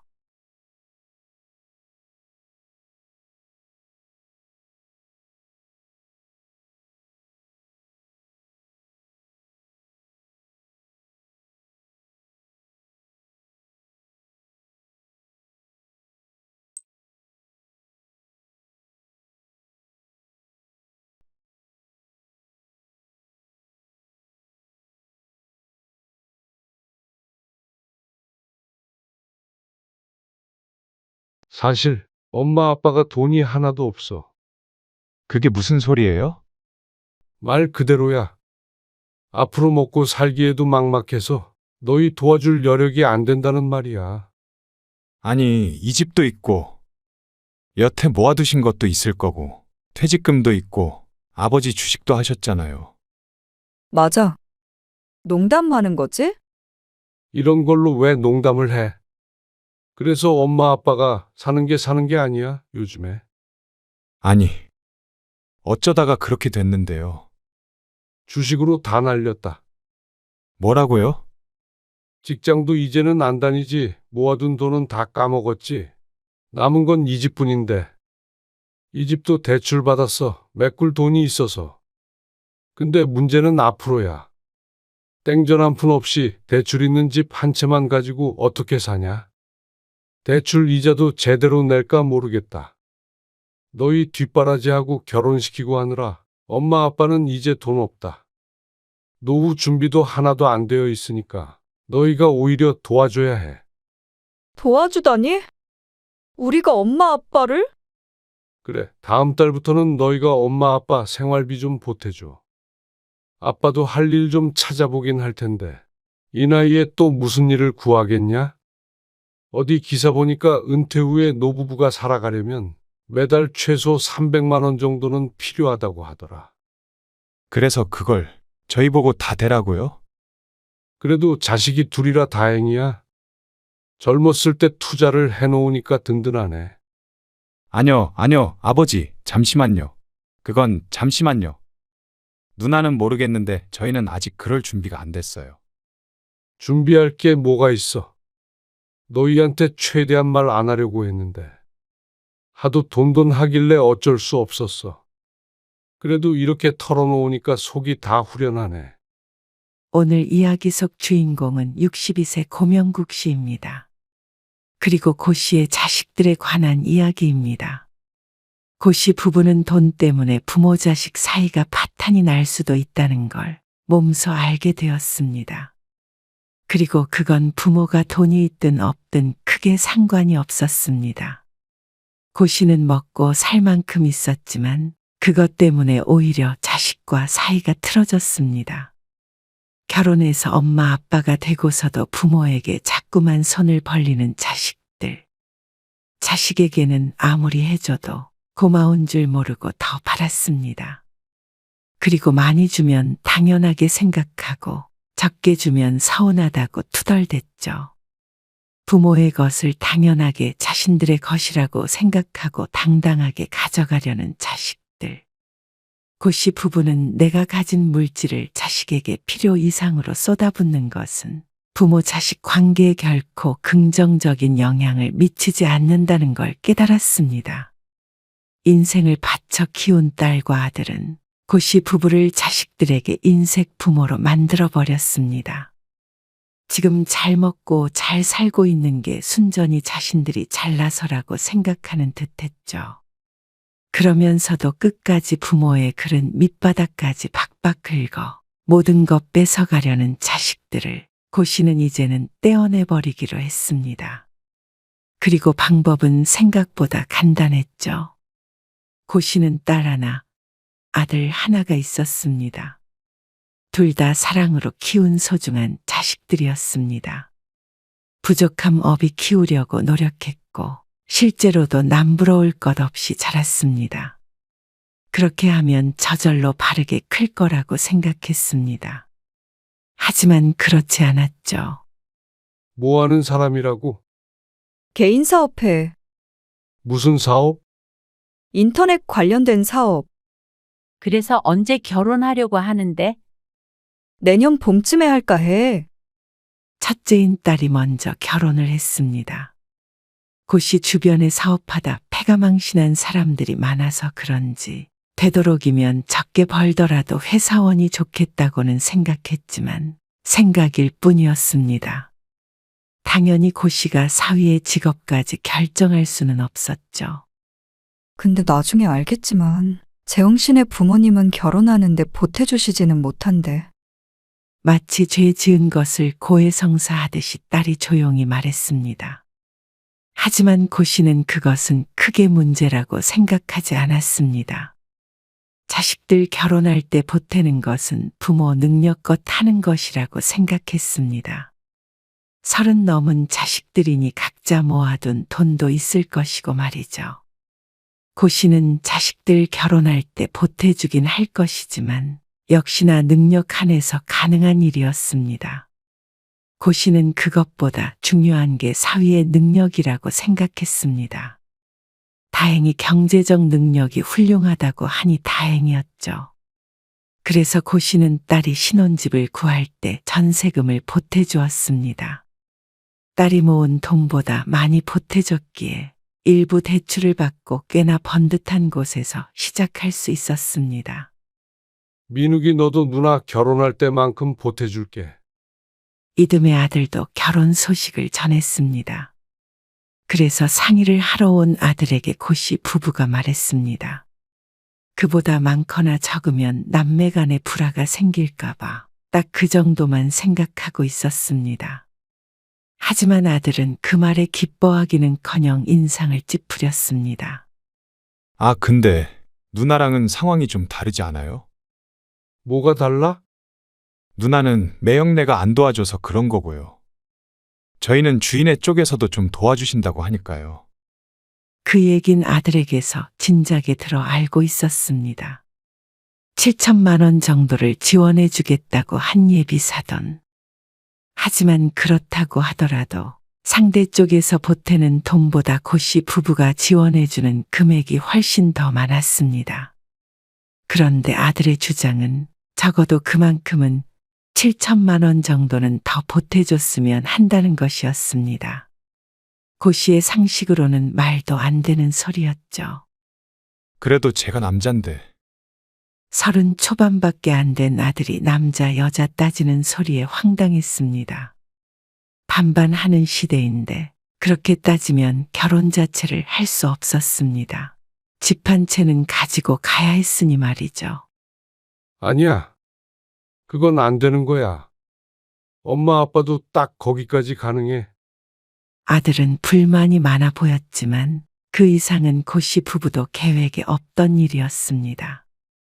자식들 결혼까지만 시켜놓고 노후 삶을 사람답게 살려면 여기서 멈춰야 했습니다. 딸 결혼시킬 때 애초에 예상했던 금액보다 더 주었으니 아들도 그만큼은 더 받게 된 셈이었습니다. 이제는 고씨 부부를 생각할 때였습니다. 그러자 아들은 크게 실망한 듯 보였습니다. 하지만 누나도 남동생이 그런 말을 했다는 것에 언짢아 했고 고씨가 더는 지원해 줄 것 같지 않자 아들은 포기했죠. 그렇게 자식들 둘 모두 결혼시키고 한갓진 노후를 보낼 생각을 했습니다. 은퇴할 날이 1년이 채 남지 않았기에 노후에 대한 이런저런 생각이 많아지는 때였습니다. 그런데 아들이 결혼한 지 얼마 안 됐을 때 딸이 고씨 부부의 집을 찾아왔습니다. 어쩐 일이야? 저녁 식사를 하려고 준비 중이었는데 말없이 와서 숟가락을 하나 더 놓았습니다. 그냥 엄마 아빠랑 같이 밥 먹으려고 왔어. 오랜만에. 고씨는 딸을 반겼습니다. 결혼을 하니 좀처럼 보기가 힘든 딸. 그런 딸의 갑작스러운 방문이 선물처럼 느껴졌습니다. 강서방은 어쩌고 혼자 와? 강서방은 바쁘지. 요즘 사업을 확장한다는 말은 아내를 통해서 전해 들었습니다. 시간이 8시가 다 되어갔는데 참 열심히도 산다고 생각했습니다. 밥은 먹어가면서 일하는 거야? 사무실에서 먹지. 쉬엄쉬엄 하라고 그래. 사업이 그게 되나? 딸과 이런저런 대화를 나누며 즐거운 저녁 식사를 이어갔습니다. 직장에서의 이야기, 사위와의 이야기로 딸의 입은 쉴 줄을 몰랐죠. 자식들이 독립한 뒤로 대부분 아내와 둘만 조용히 식사를 했지만 오늘따라 활기가 느껴지는 듯했습니다. 집에 언제 가게? 이제 슬슬 가야지. 밤길 무섭다. 얼른 가봐. 딸을 배웅하기 위해서 일어났는데 정작 딸이 나가질 않고 뭉구적거렸습니다. 그러더니 사실 할애기가 있어 왔다며 고씨를 식탁 앞에 도로 앉혔습니다. 잠시 뜸을 들이다 딸이 입을 뗐습니다. 강서방 사업하는 거 좀 더 키워보려고 하고 있거든. 들었어. 근데 그게 사업 자금이 조금 필요하다네. 웬 뜬금없는 얘긴가 싶었습니다. 그래서 상의를 하고 싶은 건가 생각했지만 그게 아니었습니다. 에이, 그냥 단도직입적으로 말할게. 엄마 아빠가 좀 도와줬으면 해요. 뭐? 고시보다도 아내가 더 놀란 듯 했습니다. 아주 잘 되고 있다던 사위의 사업 자금을 어째서 고시 부부에게 보태라는 말인지 몰랐습니다. 잘 되는 거 더 잘 되라고 애쓰고 있는 거야. 그러고 나서 사업 좀 더 커지면 엄마 아빠도 좋지. 그러면서 사업 자금을 보태고 나중에 수익이 나면 주겠다고 했습니다. 하지만 그게 문제였습니다. 수익이 나면 받을 수 있는 돈이라는 것이죠. 고시는 돈을 안 주고 아무것도 안 받는 게 더 좋았습니다. 사위가 하는 일이 정확히 어떤 것인지는 모르지만 고시도 주식도 해보고 작게 부동산에 투자해 본 적도 있었습니다. 하지만 고시에게 역시나 제일은 안전함이었습니다. 그리고 결혼한 지 1년밖에 안 돼서 딸을 시켜 장인에게 사업자금을 받아오라고 시킨 사위가 못마땅했습니다. 그 사업이라는 것도 의심이 들기도 했고 말이죠. 얼마를 바라는 건지는 모르겠지만 우리한테까지 손 벌려야 하는 사업이면 좀 신중히 생각해 봐야겠다. 아, 그런 거 아니야. 딸이 하도 답답해하길래 금액이라도 들어보자 싶었습니다. 한 3천 정도 빌려주는 것은 생각해 볼까 싶었죠. 한 2억 정도만 어떻게 힘들까? 뭐? 2억? 아내의 입이 떡 벌어졌고 고시도 비슷한 상황이었습니다. 미안한데 사업 자금을 대주는 건 좀 힘들 것 같다. 아, 아빠. 사위가 좀 도와달라는데? 자세히 들어보지도 않고 거절을 해. 자세히 들어볼 게 뭐가 있어? 그만한 돈을 어떻게 달라는 거야? 그냥 달라는 거 아니야. 그래도 안 돼. 2천만 원도 아니고? 2천만 원은 빌려주마. 2천만 원으로 무슨 사업을 해? 딸이 가슴을 쿵쿵 쳤습니다. 하지만 더 얘기를 들어보나 마나였습니다. 그러자 딸은 크게 상심했죠. 아니, 그래도 자식 일인데. 어떻게 이렇게 단칼에 거절을 해? 언제 단칼에 거절했어? 금액이 문제잖아. 금액이 엄마, 아빠 그 정도 여윳돈은 있잖아. 뭐? 기가 막혀서 헛웃음을 지었습니다. 별거 아닌 말이었지만 딸에게 무척 실망스러웠습니다. 여윳돈이 있으면 당연히 자식에게 퍼줘야 한다는 듯 했죠. 사업에 투자할 만한 여윳돈 없으니까 그런 줄 알아. 다소 차갑게 대꾸하는 고씨 때문에 딸은 더는 말을 꺼내지 못했습니다. 아내는 아직까지 얼이 빠진 듯 있다가 딸을 배웅했습니다. 그런데 어쩐지 흔드는 손에 힘이 없었죠. 무슨 2억을 달라고 그러는 거야. 그러게. 고씨 부부는 딸이 돌아간 뒤로도 황당해서 서로를 바라보며 허허바람 빠진 웃음을 지었습니다. 그걸 또 자기가 안 오고 민영이를 보내? 그것도 사위가 괘씸한 이유 중 하나였습니다. 딸은 서운했는지 그 뒤로 한참을 전화도 한 통 하지 않았습니다. 그래도 일주일에 한 번 정도는 아내와 통화를 했던 걸로 아는데 아내의 휴대폰이 잠잠했죠. 그건 사위도 마찬가지였습니다. 그런 딸과 사위 때문에 고씨 부부는 한참을 속상해했습니다. 다른 사람들은 축하한다고 용돈도 주시고 하나 봐요. 시부모가 며느리한테? 네. 그래서 주희가 말은 안 하는데 좀 섭섭한 눈치예요. 그래서 어느 정도 주면 되는 거야? 글쎄요. 한 100만 원, 200만 원. 아들네는 결혼하고 얼마 안 되어 아이를 가졌습니다. 밖에서 아들 내외를 만나서 맛있는 것도 사주며 축하를 해주었습니다. 그게 바로 전날의 일이었는데 아들에게서 전화가 온 것이었습니다. 축하 선물이 없었다며 말이죠. 처음엔 어리둥절했습니다. 아직 이르지만 아내가 베넷적 오리를 준비했기 때문이었습니다. 하지만 아들이 하는 소리를 들으니 그런 선물이 아닌 용돈을 가리킨 말이었습니다. 다른 사람들과 비교하며 속상해 한다는데 안 줄 수도 없는 노릇이었습니다.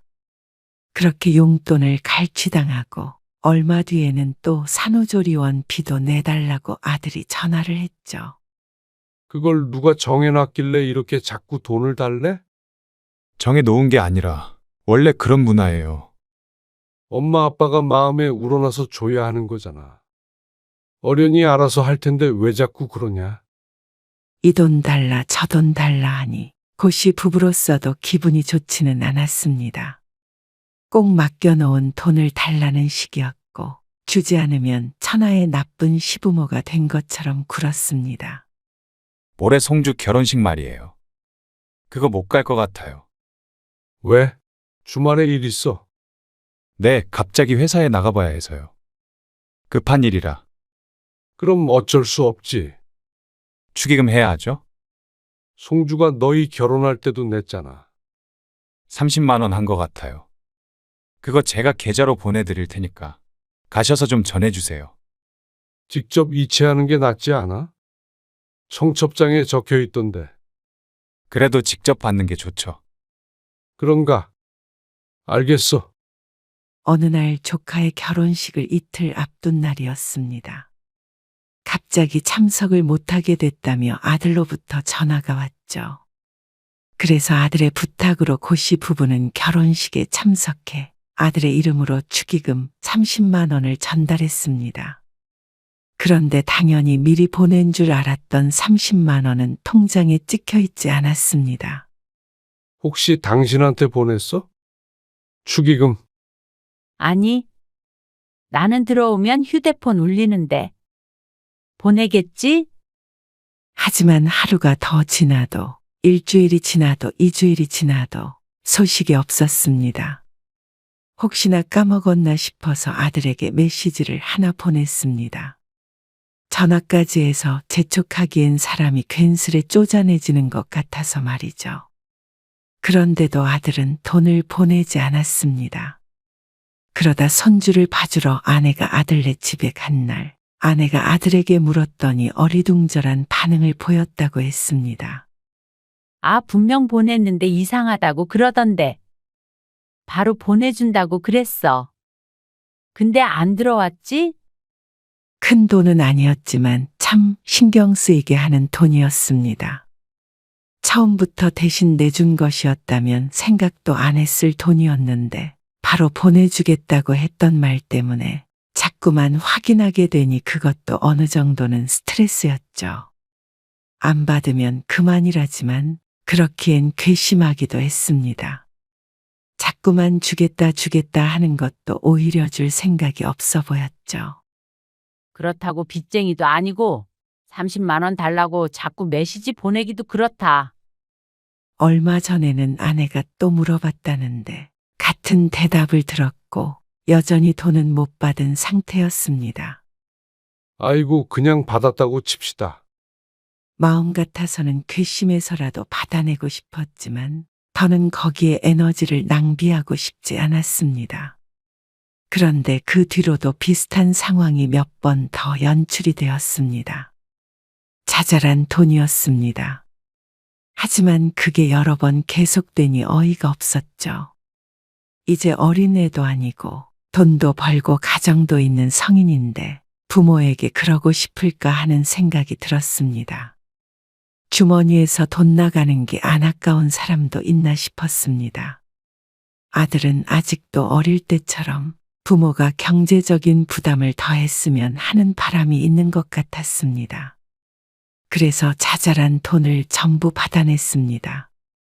조카의 결혼식에 빌려줬던 30만 원까지 거슬러 올라가서 말이죠. 되게 좀 치사하시네요. 아들은 농담 반 진담 반으로 고씨에게 치사하다고 했습니다. 돈을 빌려놓고 안 주는 놈이 치사하냐? 아니면 빌려준 놈이 치사하냐? 그러자 아들은 할 말이 없어졌죠. 그리고 몇 달이 지난 어느 날 저희 이사 가려고 해요. 무슨 이사를 해? 그 집 들어간 지 얼마나 됐다고? 계약 기간도 안 끝나지 않았어? 근데 집 사서 이사 갈 수 있을 것 같아서요. 금매로 나온 게 있더라고요. 집을 산다고? 네, 그래서 계약 끝나면 바로 들어가려고요. 아이고 벌써 사서 간다니까 잘 됐네. 속으론 아들이 그새 돈을 그렇게 모았나 싶었습니다. 참 대견하다 생각하려던 찰나에 아들이 웃으며 말했습니다. 그래서 말인데요. 말끝을 흐리는 게 듣지 않아도 벌써 불안했죠. 좀만 보태주실 수 있어요? 아무래도 집값이 있다 보니까요. 주택담보대출 있잖냐? 그것도 받긴 받죠. 뭘 그렇게 무리를 해서 가려고 그래? 1억 정도만 보태주시면 지금 내 집장만 알 수 있어서 그렇죠. 뭐? 1억? 딸이나 아들이나 어쩜 이렇게 억소리를 잘해대는 건지 몰랐습니다. 1억, 2억이 네 집 개 이름인가 싶었습니다. 전세 살다가 돈 모아서 천천히 이사하면 될 것을 뭐하러 능력이 안 되는데 급하게 가려는지 몰랐습니다. 그리고 부모가 당연히 그 돈을 보태줄 거라고 생각하나 싶어 기가 막혔죠. 그건 아닌 것 같다. 1억을 당장 어디서 나서 줘? 아버지 그래도 여윳돈 있으실 거 아니에요. 어디서 많이 들어본 소리다 싶더니 딸이 전에 했던 말과 똑같았습니다. 둘이 남매 아니랄까봐 하는 짓도 똑같은지 몰랐습니다. 아니 너희는 엄마 아빠한테 돈 맡겨놨어? 고씨가 참지 못하고 언성을 높였습니다. 그러자 아들이 대꾸했습니다.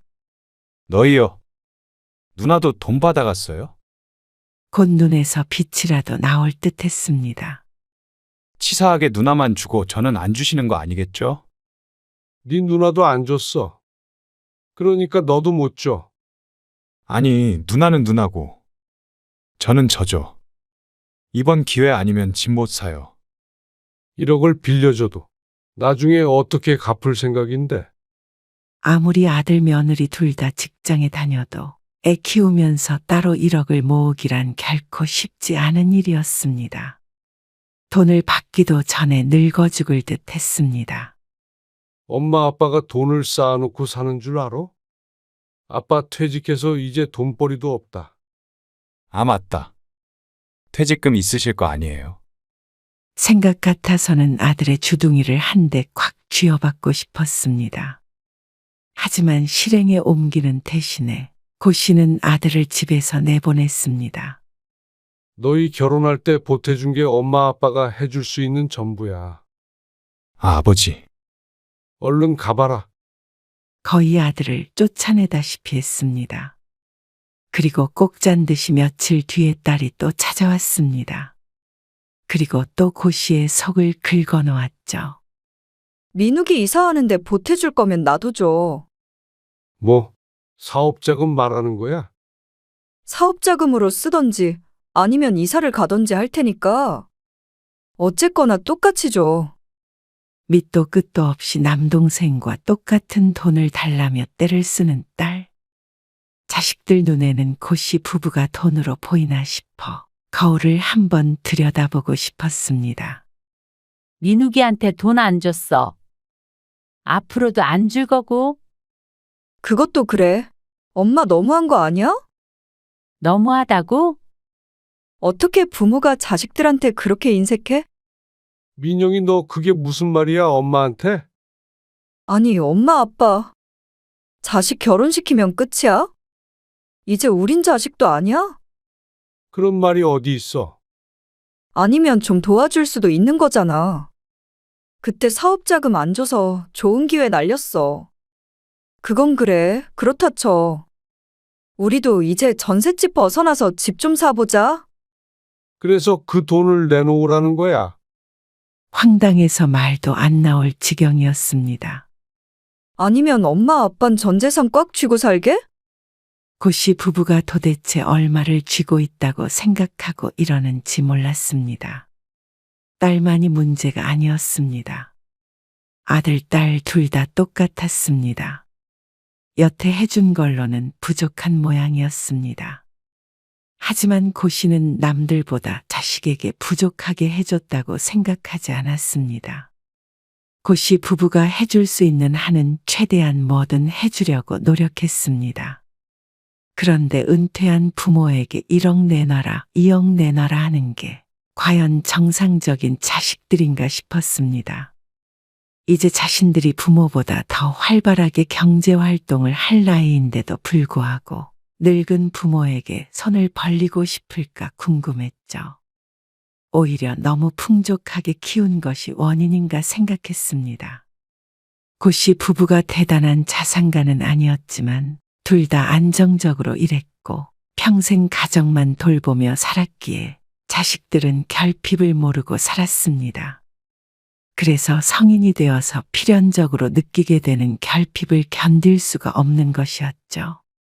언젠가 어디서 들은 말이 있었습니다. 안 주면 맞아 죽고, 밥만 주면 시달려 죽고, 다 주면 굶어 죽는다. 그 말이 딱 맞는 것 같았습니다. 고씨 부부는 자식 둘에게 시달려 죽을 것 같았는데, 이러다 나중엔 다 주고 굶어 죽을 수도 있겠다 싶었죠. 자식들은 끈질겼습니다. 이거 해줘라, 저거 해줘라. 끝도 없었습니다. 안 된다고 거절해도 소용없었습니다. 다 고씨 부부의 탓이었습니다. 이렇게 키운 게 본인인데 누굴 탓할까요? 하지만 누구의 잘못이던 간에 고씨 부부는 굶어 죽고 싶은 마음은 추호도 없었습니다. 그게 아무리 자식 때문이라고 하더라도 이렇게 노년에 괴롭게 지내고 싶지 않았습니다. 그래서 아내와 함께 마음을 먹었습니다. 부모를 돈으로만 보는 내 자식들과 멀어지기로 말이죠. 고씨는 며칠 뒤에 아들과 딸을 집으로 불렀습니다. 방문한 자식들의 얼굴엔 어떤 기대감 같은 것이 떠올라 있는 것 같기도 했습니다. 아마 아버지가 쥐고 있는 걸 받을 수도 있겠구나 생각하는 것 같았지만 큰 오산이었습니다. 사실 너희 사업 자금도 못 대주고 이사갈 돈도 못 주는 이유가 있어. 무슨 이유요? 두 자식은 어리둥절한 표정을 지었습니다. 다짜고짜 불러서 심각한 얘기를 하니 긴장이 되는 모양이었습니다. 이 얘기는 최대한 미루려고 했는데 너희가 자꾸 도와달라고 하니까 어쩔 수 없이 사실대로 말하는 거야. 뭔데 그러세요? 사실 엄마 아빠가 돈이 하나도 없어. 그게 무슨 소리예요? 말 그대로야. 앞으로 먹고 살기에도 막막해서 너희 도와줄 여력이 안 된다는 말이야. 아니, 이 집도 있고, 여태 모아두신 것도 있을 거고, 퇴직금도 있고, 또 아버지 주식도 하셨잖아요. 아들은 어쩐지 횡설수설하는 느낌으로 물었습니다. 맞아. 농담하는 거지? 이런 걸로 왜 농담을 해? 그래서 엄마 아빠가 사는 게 아니야, 요즘에. 아니, 어쩌다가 그렇게 됐는데요. 주식으로 다 날렸다. 뭐라고요? 직장도 이제는 안 다니지. 모아둔 돈은 다 까먹었지. 남은 건 이 집뿐인데. 이 집도 대출 받았어. 메꿀 돈이 있어서. 아니, 이게 무슨... 아들도 딸도 충격이 큰 듯 얼른 대꾸를 하지 못했습니다. 고씨는 이에 멈추지 않고 말을 이었습니다. 문제는 앞으로야. 땡전 한 푼 없이 대출 있는 집 한 채만 가지고 어떻게 사냐? 대출 이자도 제대로 낼까 모르겠다. 아들, 딸의 얼굴이 흑빛이 되었습니다. 너희 뒷바라지하고 결혼시키고 하느라 엄마 아빠는 이제 돈 없다. 노후 준비도 하나도 안 되어 있으니까 너희가 오히려 도와줘야 해. 도와주다니? 우리가 엄마 아빠를? 그래. 다음 달부터는 너희가 엄마 아빠 생활비 좀 보태줘. 아빠도 할 일 좀 찾아보긴 할 텐데. 이 나이에 또 무슨 일을 구하겠냐? 경악스런 자식들의 얼굴을 보고도 거짓말이 술술 나왔습니다. 어디 기사 보니까 은퇴 후에 노부부가 살아가려면 매달 최소 300만 원 정도는 필요하다고 하더라. 그래서 그걸 저희 보고 다 대라고요? 아니, 그게 말이 돼? 고 씨는 딸의 말을 못 들었다는 듯이 웃으며 말했습니다. 그래도 자식이 둘이라 다행이야. 젊었을 때 투자를 해놓으니까 든든하네. 아니요, 아버지. 잠시만요. 아들이 다급하게 고 씨의 말을 끊었습니다. 그건 잠시만요. 누나는 모르겠는데 저희는 아직 그럴 준비가 안 됐어요. 오죽했으면 아버지한테 손 벌렸겠어요. 준비할 게 뭐가 있어? 그래도 집 사서 이사 가려고 생각했던 거면 어느 정도 여유는 있었던 거 아니냐. 아빠, 나도 당장 150만 원씩 주긴 힘들어. 내 월급이 얼만데. 그러면 엄마 아빠 길에 나앉아? 아니, 낳는 게 아니고 너무 갑작스럽잖아요. 너희한테 최대한 말 안 하려고 했는데 하도 돈돈 하길래 어쩔 수 없었어. 그래도 이렇게 털어놓으니까 속이 다 후련하네. 반면에 자식들은 고구마를 10개를 삼킨 듯 목이 메어 보였습니다. 어서들 가봐. 엄마 아빠 사정 알았으니까 집에 가서도 상해 잘 해보고. 그렇게 아들, 딸은 어버버 하는 사이에 고 씨의 현관문을 넘었습니다. 고 씨와 아내만이 비밀스러운 눈빛을 교환했죠. 그리고 얼마 뒤부터 자식들과 연락이 잘 닿지를 않았습니다. 등기부 등본 떼봤겠지? 그러니까 전화를 안 받지. 사실 고 씨 부부는 딸과 아들을 부르기 전에 정말로 대출을 받았습니다. 고스란히 고 씨의 통장에 그 돈은 있었지만 아들네 보라고 미리 준비한 것이었죠. 등기를 받다면 거기에 적힌 근저당을 보았을 것이었습니다. 고 씨의 말이 사실이라 생각한 자식들은 식겁할 수밖에 없었습니다. 왜 이렇게 통화가 힘들어? 아, 바빴어. 강서방이랑 한번 와. 강서방? 왜? 같이 밥 먹은 지도 오래됐으니까 한번 보려고 하지. 강서방 바쁘니까. 그럼 엄마 아빠가 그리로 가고 아빠가 강서방한테 직접 전화할까? 아니야. 이번 주에 그럼 한번 갈게. 그렇게 부른 딸 부부는 어쩐지 식사 자리가 불편해 보였습니다. 사위도 자꾸만 딸을 힐끔거렸고 말이죠. 예전에 사업자금 그거 못 대줘서 서운했지. 네, 아닙니다. 장인어른, 사돈은 잘 계시지? 아, 네. 그럼요. 너희들 어깨가 참 무겁다. 네, 그래도 이렇게 아들 잘 키웠으니까 사돈도 든든하시겠지. 노후는 아들이 책임져 줄 테니까. 거기에 우리도 좀 부탁해. 그러자 사위도 사색이 되었습니다. 그리고 얼마 뒤에 고 씨는 딸과 아들에게 이제 슬슬 생활비를 달라고 했습니다. 그러자 150만 원이나 되는 돈을 줄 리가 없었습니다. 아버지, 이건 아닌 것 같아요. 아직 젊은데 다시 버시면 되죠. 저희도 힘들어요. 요즘 사업도 잘 안 된다고 그러고. 딸과 아들이 함께 찾아와서 생활비는 주지 못하겠다고 했습니다. 엄마 아빠가 어디 가서 돈을 벌어? 금액이 너무 크냐? 그러면 우리가 민욱이네 집에 들어가서 사는 건 어떠냐? 네? 집이야 대출 있어도 팔면 그래도 얼마라도 남을 거고. 너희 집에서 살면서 먹고 자고 하면 생활비는 한 100만 원만 있어도 될 거 아니야. 그걸 민영이가 주면 되지. 아빠, 100만 원도 힘들다니까. 저희 집에서 두 분이서 사신다고요? 말이 돼요?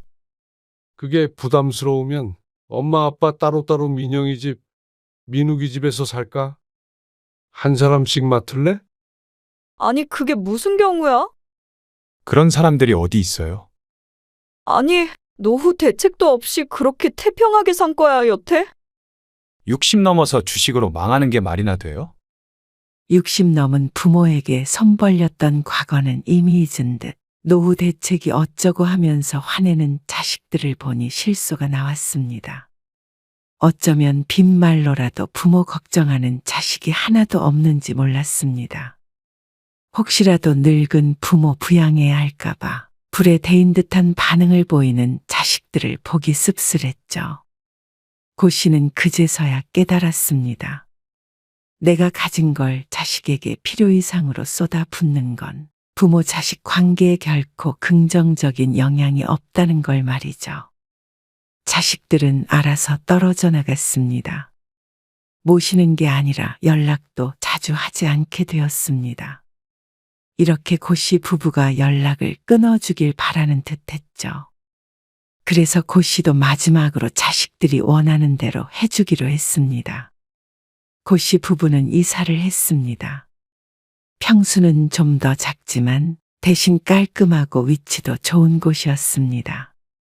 병원도 가깝고 산책할 수 있는 공원도 가까운 곳이었는데 그만큼 살던 집보다 비쌌습니다.